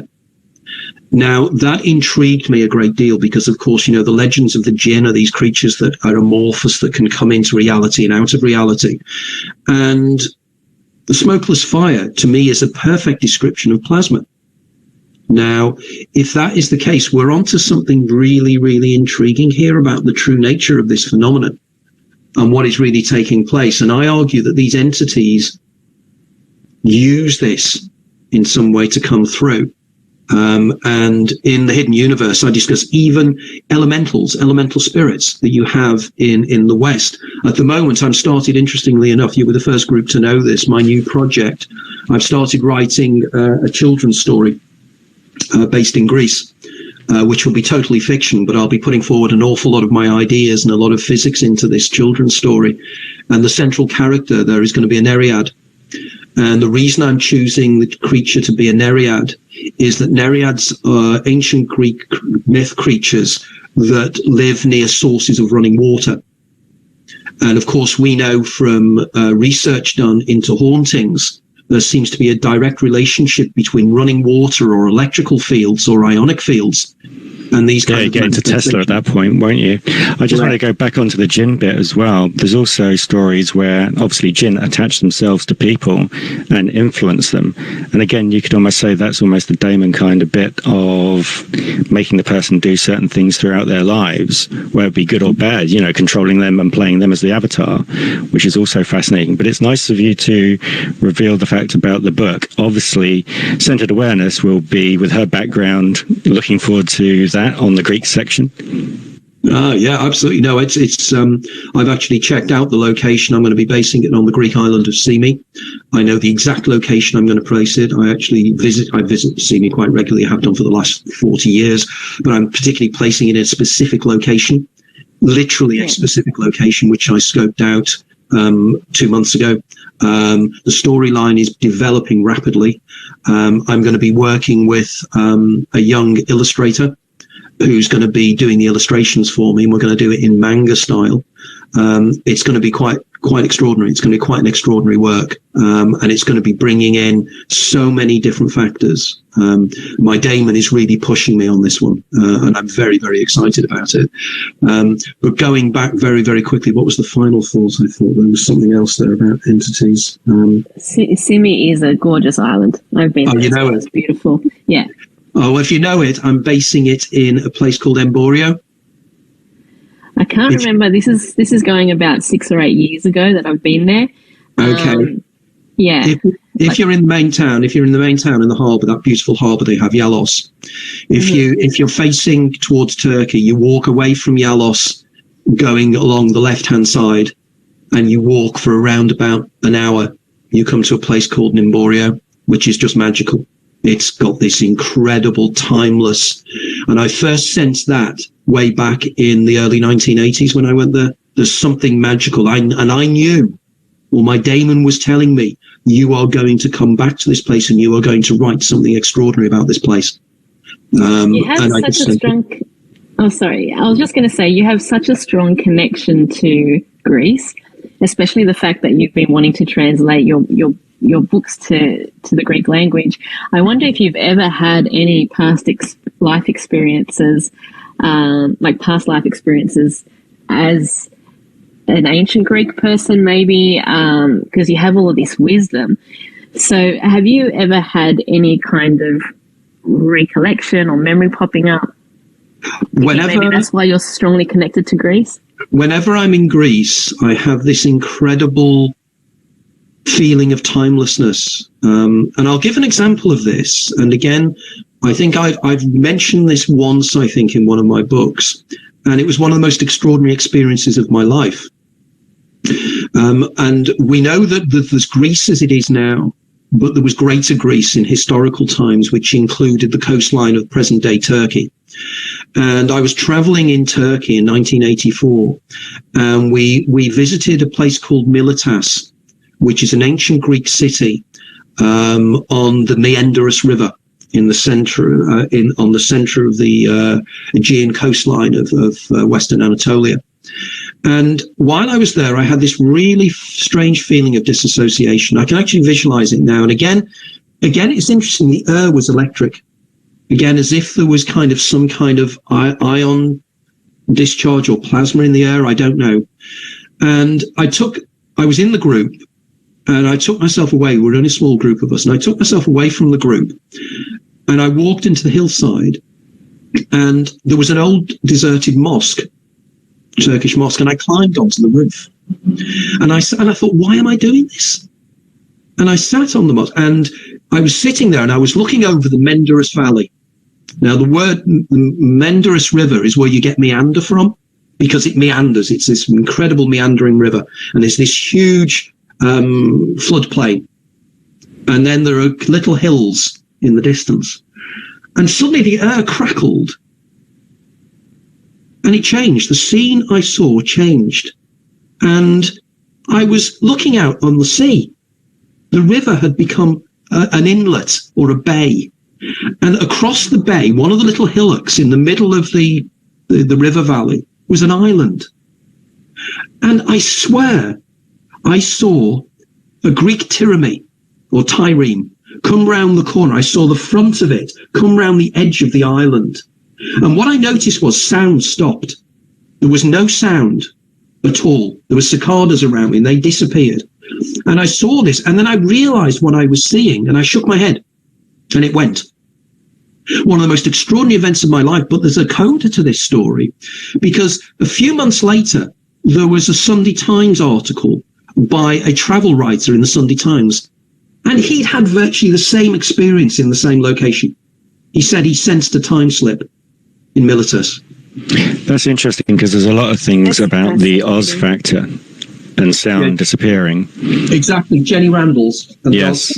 Exactly. Her book is fantastic on time slips. Do you think the fabric, obviously we know time isn't really linear, it's just we have to perceive it that way to move about in it. You might have a thinness in that environment. Yeah, I think... I'm curious too if is it on a ley line as well, that, people are having this kind of experience on that particular point.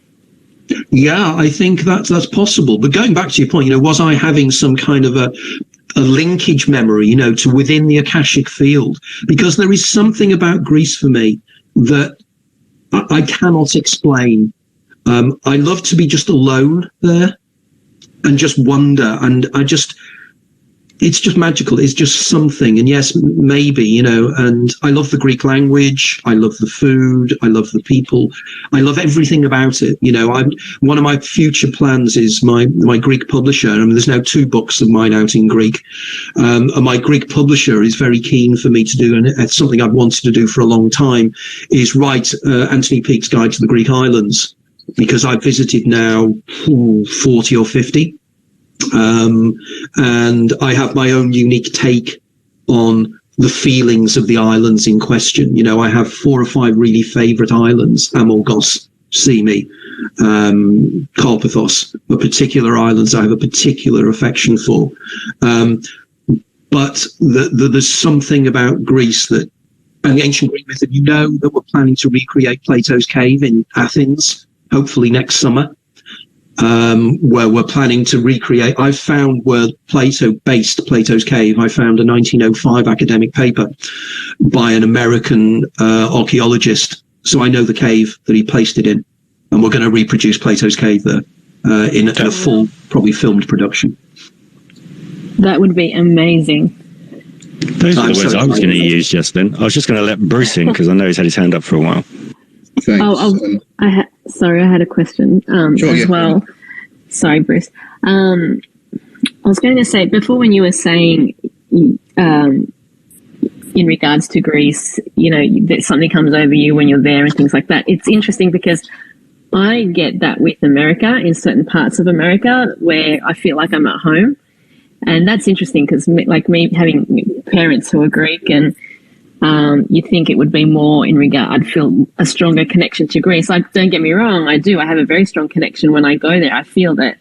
But I feel a stronger connection to America. And I feel as if there's a native, an American Indian connection to me. But just to go back to something that you were saying before in regards to orbs. See, with me, I've never I've always seen them with, like, if I've taken a photo or something like that, and I've always believed that their energy or something along those lines. I could never explain it, but I only ever got to see them if I took a photo. The only time I ever saw a few orbs with my naked eye was when I went to see my cousin in Melbourne, and she's very, very, very religious and also very spiritual. And we're in her living room. It was quite dimly lit, and we were just talking, and then I saw green orbs just floating around her chest area, around her neck and around her chest area. And she's talking to me. I must have been pulling an interesting face because she's like, "What's wrong?" I was like, "I don't know. I'm seeing like green orbs, like green lights around your chest area." She goes, "That's interesting because I saw them around you earlier." So what are we experiencing? Is it energy? Are they manifestations of something? Well, this is intriguing with your Greek ethnicity, because there is something called the Haasic tradition, I think, within Greek Orthodoxy. And they have a concept called taboric light. And taboric light seems to be what you're describing there. It's very much a tradition within Orthodox Christianity. And the idea that light manifests in certain ways. Now, we know within most spiritual traditions around the world, light is everything. It is light that is the source. You talk, the creation of light and what light is. Because, of course, light itself is so strange, because light is made up of tiny particles called photons. And photons are point particles, which means that they have no extension in space, which means that they don't actually physically exist in the way we understand physically existing. That's the first point. But the second point is even more profoundly important, and I discussed this in one of my recent books, is light only ever travels at 186,000 miles per second, speed of light. It doesn't accelerate to 186,000 miles per second. It just is at that speed. Now, what is peculiar about traveling at 186,000 miles per second is there is no time. If you are traveling at the speed of light, time stops. Okay? So we have light which doesn't exist in space and doesn't exist in time. And yet it is the facility by which we see everything. If there was no light, we could not see anything. If photons were not bouncing off objects, we would not see anything. But what is more important, and this is what's going to, if you don't know this, this is going to blow your mind, is that light itself sometimes is a particle and sometimes it's a wave. Now, a wave is a disturbance in space. It's not physically anything. Whereas a particle is a point particle. Now, what makes a photon decide to be a particle or a wave depends on whether it's being looked at or not. If you do not look at a photon, it is a wave. If you look at it or measure it, it becomes a point particle. There is a direct relationship between the observation of these particles and them coming into existence. And that also gets affected by machines. Machines can affect it in the same way, which is weird. Yes. So the question is here, is what exactly is light? This wave-particle duality has been an issue within quantum physics for the last 60 years, because the wave I was describing is not a physical wave, it is a statistical wave. Max Born in 1934 came up with the idea. It's like a crime wave. It's not a physical wave. So what have we got here? Suddenly the reality you think is reality is suddenly disappearing. I mentioned earlier on about the way the only reason you never touch anything, that everything is empty space. But on top of that, the physical world and the visual world that surrounds you is similarly far more ephemeral than you can ever possibly imagine. And could these entities use this light to come in? Is this the kind of the liminal area, the borderland area between different realities? And that light is the answer. I don't know. It could be kind of the broadband signal of the world, you know, that kind of idea. And also, you can't really get a true speed of light at present, because when we're talking about Einstein and his space-time and the fact that you can actually influence your past by the future, etc., it all goes backwards and forwards into a nice tight loop, which is fantastic. So when you don't look at light, is when it's a particle. Is that effectively, it's called the collapse of the wave function. It's also called the measurement problem. It's to do with something called the twin slit experiment. And the twin slit experiment effectively has proven time and time again that if light is unobserved or is not measured, it's a wave. And when it's observed, it always becomes a particle. And it's been done thousands of times in experimentation. They just know this, but they don't know why. They don't know how, they don't know why. And if you want a reductionist scientist, reductionist material scientist to really panic about the stuff we're interested in, just mention wave particle duality and the collapse of the wave function. They haven't got a clue what's happening. They really, really don't. And they don't because our science is only got a partial understanding of exactly what is really going on. 93% of the universe is missing. We don't know what it is. And that's why we call it dark matter. There's also dark energy. We also have subatomic particles that flit in and out of existence in a split second. Where do they come from? Where do they go back to? These are the questions I ask, but I do the science. You know, I'm not somebody that's just going to turn around and say New Age platitudes. I argue the science with these guys. I invest my time even trying to understand the maths of a lot of this. You know, so when people invite me onto their shows and they're expecting some kind of new age wacko and they're expecting some kind of fun with me, they quickly realize they can't have fun with me because I probably know as much about the science as they do. And I know the problems they have as well with understanding the science. The good thing is you want to lay it at people's feet who've never seen it before, so they're actually interested. And that's what I really have enjoyed when I started getting involved with your work. Now, a good film talking about Einstein and the rest of reality and photons and waves, if you go onto YouTube, the film is What is Reality? And it's done by the Quantum and Gravity Research Center. And it's 30 minutes, but they go into... Obviously, it's in depth, but they do it in such a way that it is fun and you can understand it, and it's broken down very simply.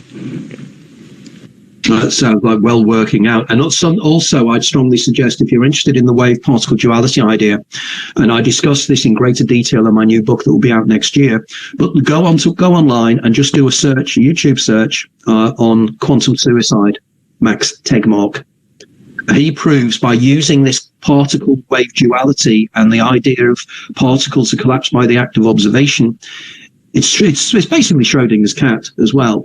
But if you actually look at that, you can find that he can prove that we're all immortal. And we never There's die. also a very good YouTube one, which is about 8 minutes if you type in quantum suicide, where the guy's sitting in a chair. Now, I know it's 11 o'clock, and you were saying 11 o'clock was going to be your finish point, but how are you feeling at this present time?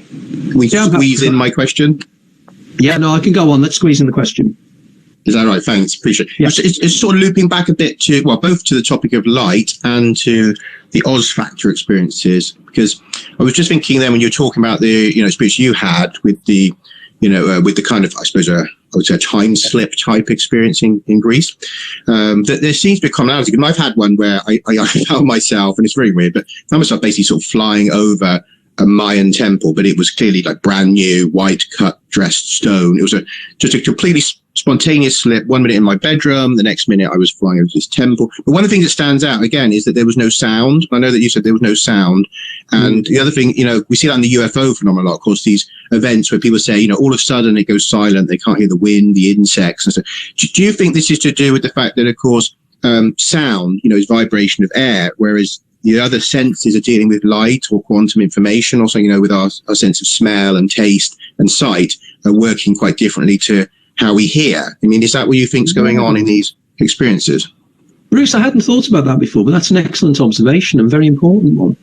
Just to add in on that sound bit, they've just recently found and released a paper in a physics journal that sound waves are not just a two-dimensional form, they're actually a spiral that work in the opposite kind of direction.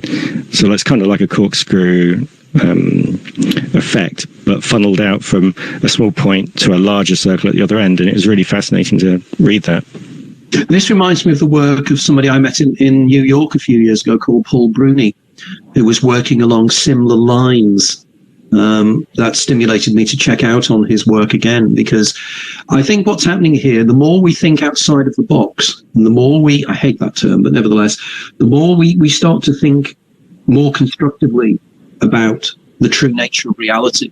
And indeed, when we realize that the central point of anything is the observer, the perception that's doing the perceiving, and it's extrapolated outwards into three-dimensional reality, I think then we're going to start understanding in greater detail the mysteries of science. For instance, the David Chalmers hard problem of consciousness. How does inanimate matter in your brain, the atoms that make up the neurons of your brain and the electrical fields in your brain, create you, create your hopes, your fears, create pain, create qualia like the intensity of the color red?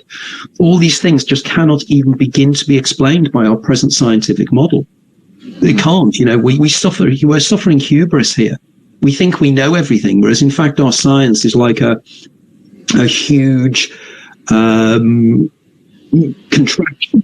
That's like Heath Robinson, the 1930s British cartoonist, where we're creating this contractual science that's built upon nothing because our starting point was wrong. And I believe that is the case. We started in the wrong place, and now we are getting more and more confused, and we're digging ourselves deeper. Well, I'd love to hear if you do find something you think that sound aspect, is explained by these experiences. I'd love to know, because I think there may be some little clue in there, because it seems odd that it's the most commonly dropped sense, because even smell seems to crop up, and taste, in these kind of experiences, but not so much sound. I mean, there must be I think a hint in there somewhere.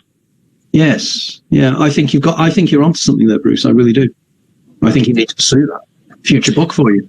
Yeah, I'm going to have to go and ponder that, because it does make me think. Yeah, is there some, is it something to do with that? The physical vibration of air, but it's something that's not easily replicated in these states, because they're light fields of some sort of light-based experiences rather than or just, I don't know. It's very strange. Yeah, there's something there, because it's so common, isn't it, to hear that those, especially the UFO kind of or entity encounters, people saying, all of the sound went, they couldn't hear the forest anymore, they couldn't hear the wind. And that's so common. And I always thought that suggests that they're dropping into some kind of altered state, something like a waking lucid dream, where it's excluding the normal world to some degree, although it still looks like the normal world, which, as lucid dreams often replicate exactly the space we live in. So it seems that there's some other brain state. I mean, from your understanding, is there brain states that would mesh with the idea of a waking lucid dream?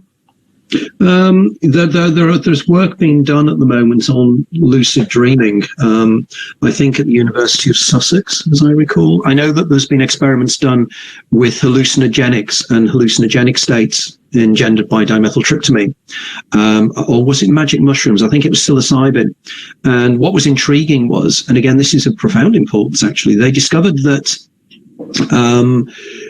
they were expecting to find that more areas of the brain lit up when somebody was experiencing hallucinations taking psilocybin. This was the 1970s experiment with monks that they took it from, and then used people who had never experienced meditation. They did use a solution, or an IV of psilocybin, so that it reacted quicker than the hour drop rate, if that's the one you're thinking of. No, this is much later. The results of this only came out this summer.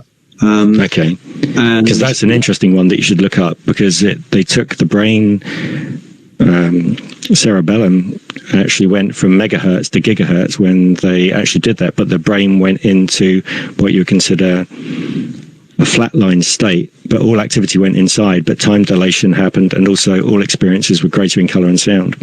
Yeah, I think that Beauregard was involved in this in some way, I think I maybe read it in the Beauregard book. But the most important point about this one is that they were expecting the brain to light up in certain areas, when they had the fMRI scans and things. But they found the opposite. What was taking place was that the brain was being dampened down. The brain functioning was less, which means that parts of the brain were being switched off, which goes back again to the Henri Bergson, C.D. Broad, Aldous Huxley argument of the attenuator. So the idea is, in order to get into altered states of consciousness, the brain's ability to stop things happening has to be shut off, which is fascinating. And they were very intrigued by this. So could it be, in terms of what Bruce is saying, the sensory inputs, in order for us to facilitate perceiving the broader reality, we have to switch off other sensory inputs, such as sound? When you're in the Oz state, did you actually have the capability of speaking? Because that would be interesting, whether external sound is removed as well as your internal sound being generated. Yeah, there's so much work that can be done here, isn't there? That we collectively, this is what's the wonder of discussions like this, is that, we're sounding each other out and saying, would that be possible? Could we do this? Could we do that? That's so important. We are, in fact, here creating what I would call an egregorial. The idea you get a group of people together and the collectiveness becomes greater than the individual parts. The ideas that are created become greater. And I find this when my group meets. When Paul, when you and I meet, we generate ideas, and suddenly there's almost like a third person involved. Because definitely. And you lose a lot of time as well, which is quite fascinating, because everyone just brings the next topic in and it just expands like ripples on a pond. Absolutely. Absolutely. I have a question from Fractal. Hi, it's late for me and I have to get going. Also, I won't be able to attend this later space today. His question to Anthony, or her question to Anthony, is, does the Mandela effect tie into Anthony's series? My Twitter handle is named Fractal because of experiences I've had while doing breathwork. While doing breathwork, the Wim Hof method, Tumo, I've experienced hallucinated fractals everywhere. I don't know if it was just pareidolia, but in the fractals, I saw the faces / machine elves that many people experience on DMT. This was from breathing alone. I've never done DMT.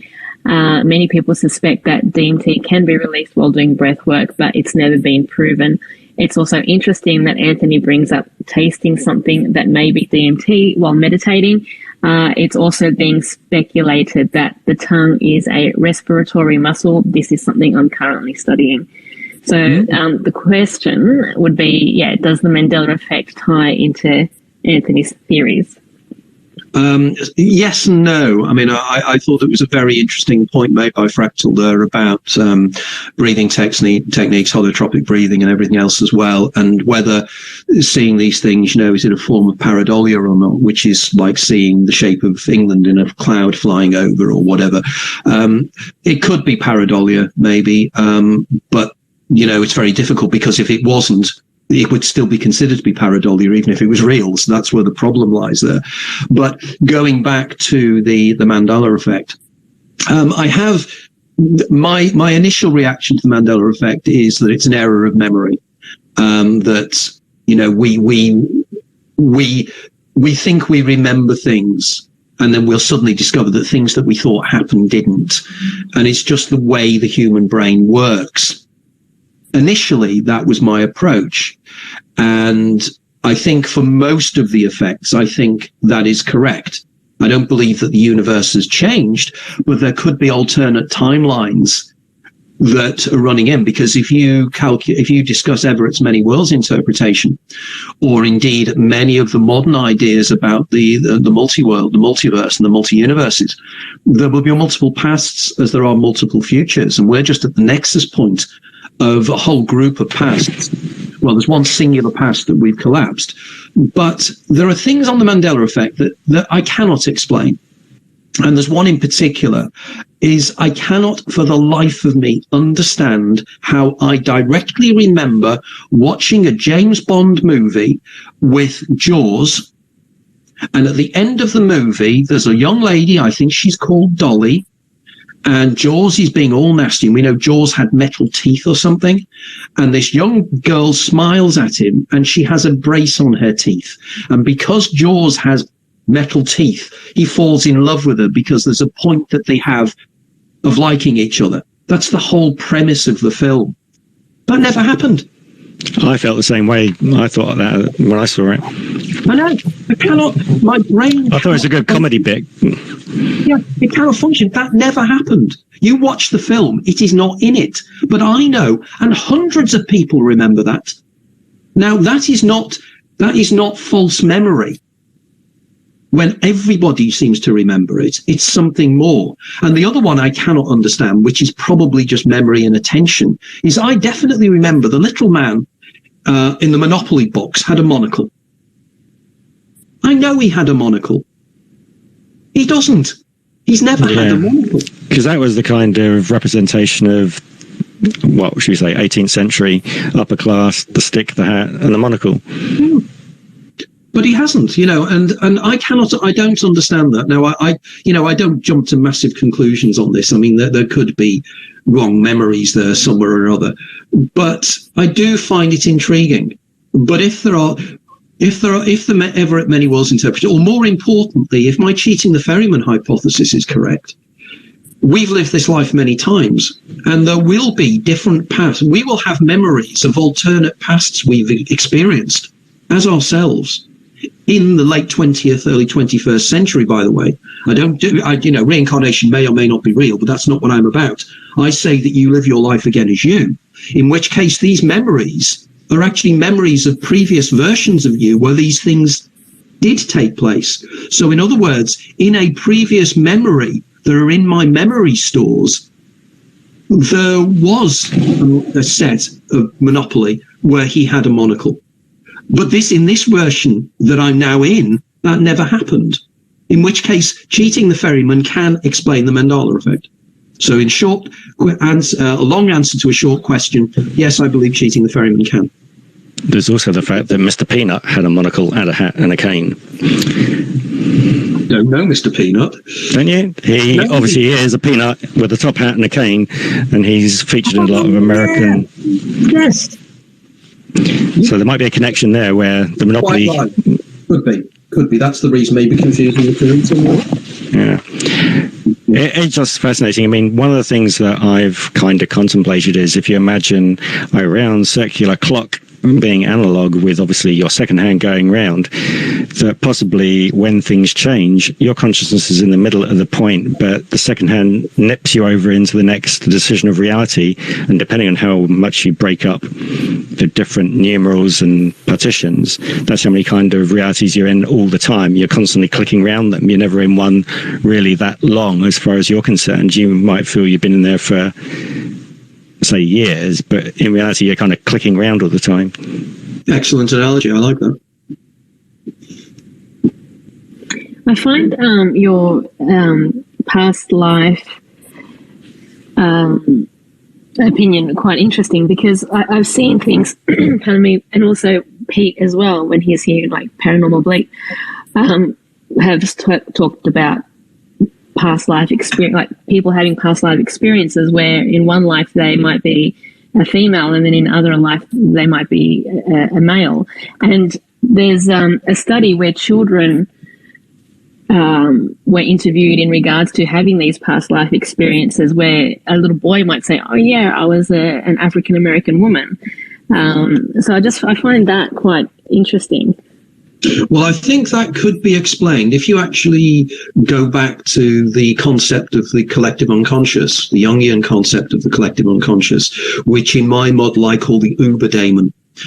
Just very quickly, I argue that we are dual personalities. We are an eidolon, which is the being that lives life linearly, lives life once, is born and dies.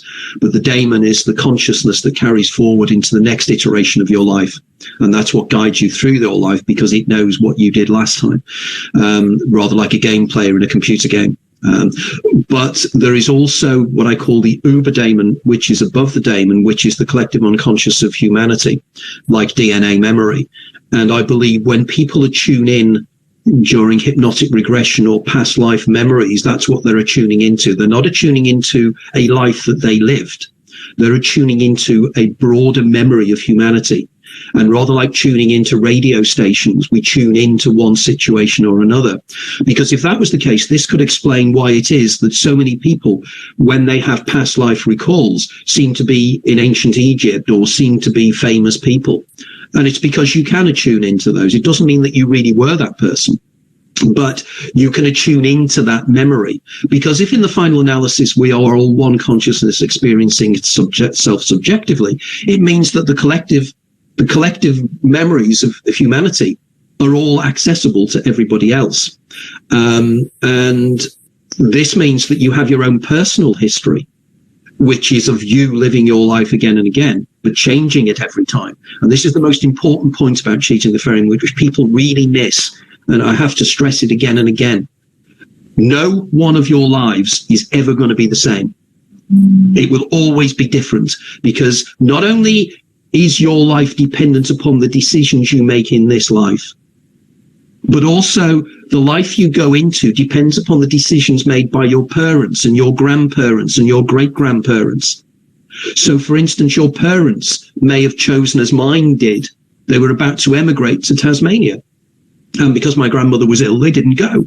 But there will be a universe that I will be able to experience where my parents did go to Tasmania, and I was brought up in Tasmania, and I was a Tassie, and that reality is still there.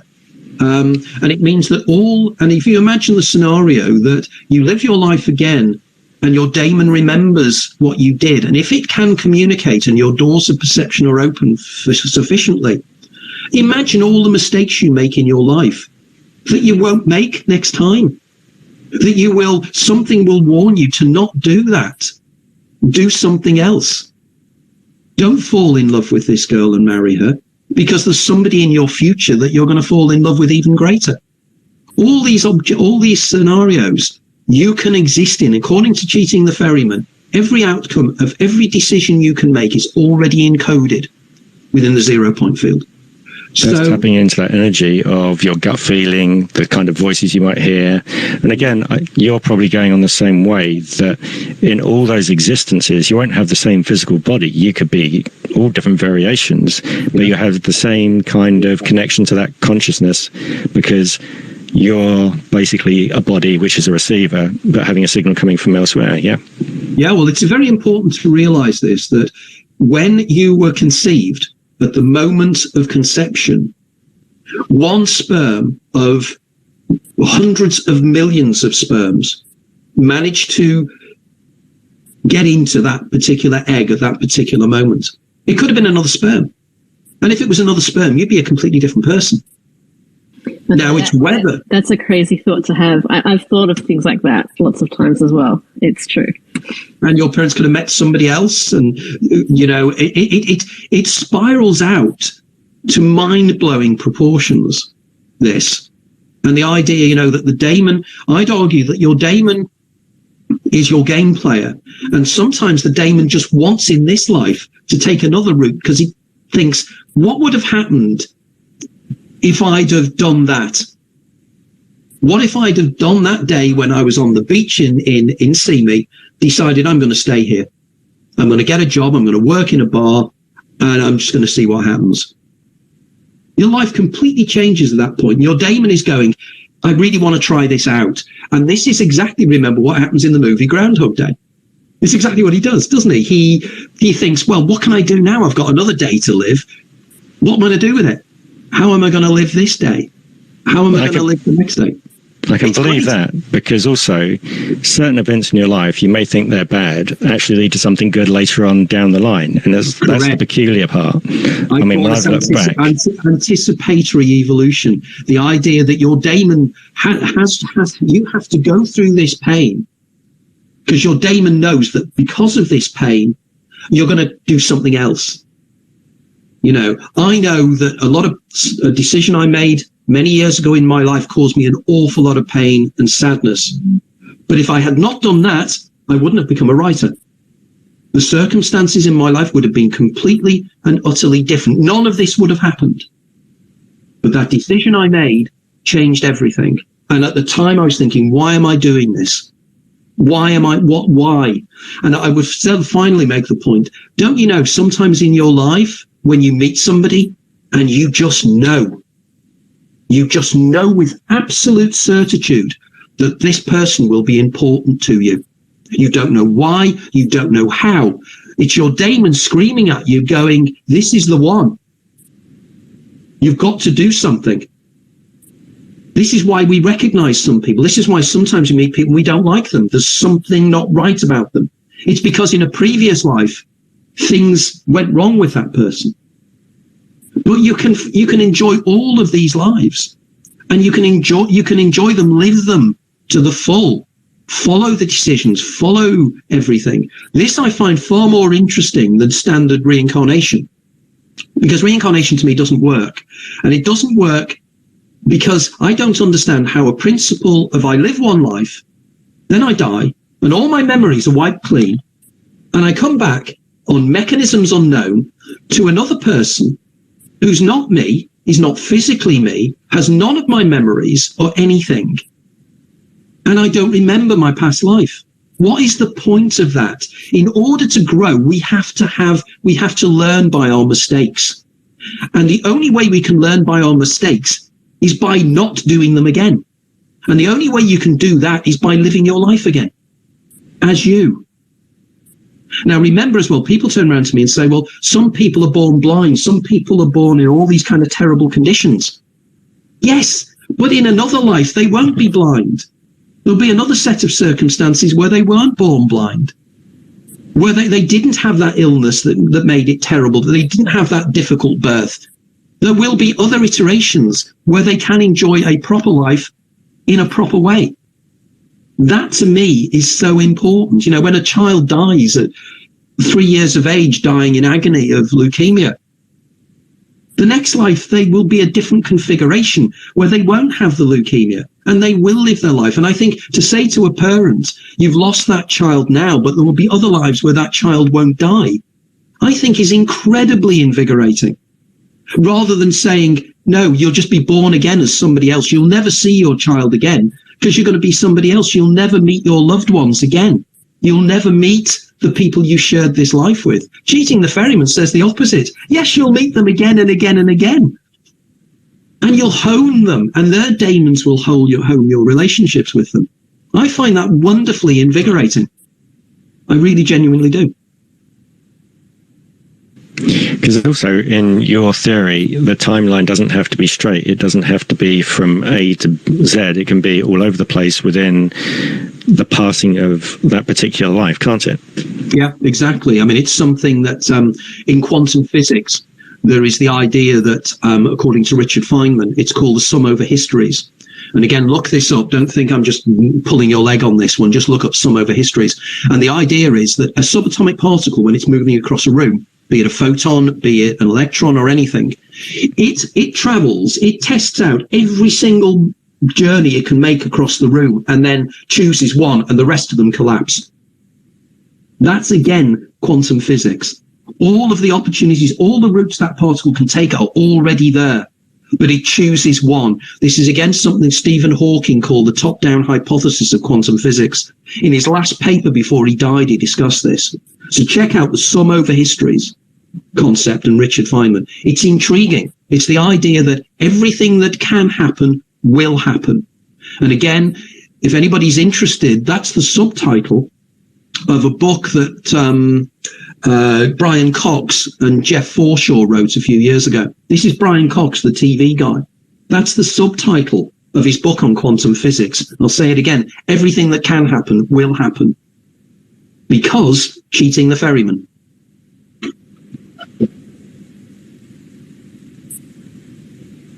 Is everybody gone? No, that's a very clear explanation. I just missed and almost went to hit mute everybody for the fun of it.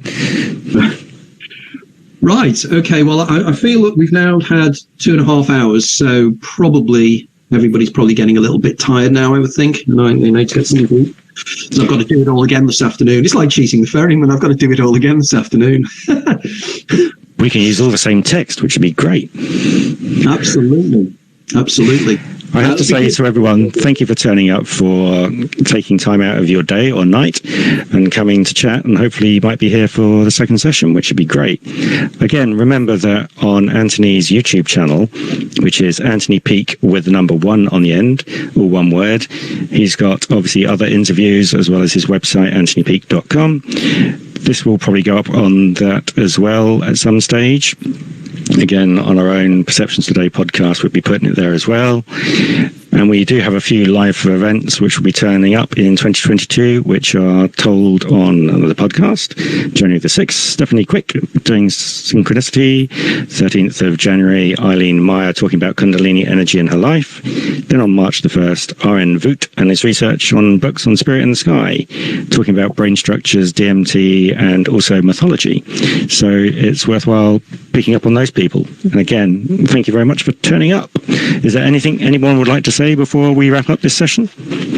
Just thank you very much, Anthony, and hopefully I'll catch you another day. I'll catch up a bit. Absolutely, we need to do that, Bruce. Awesome. I just want to say thank you for all the great questions that came through, and also Anthony, thank you for your time once again. Yeah, thank you. Thank you from my point of view. Thank you for everybody for listening to my ramblings.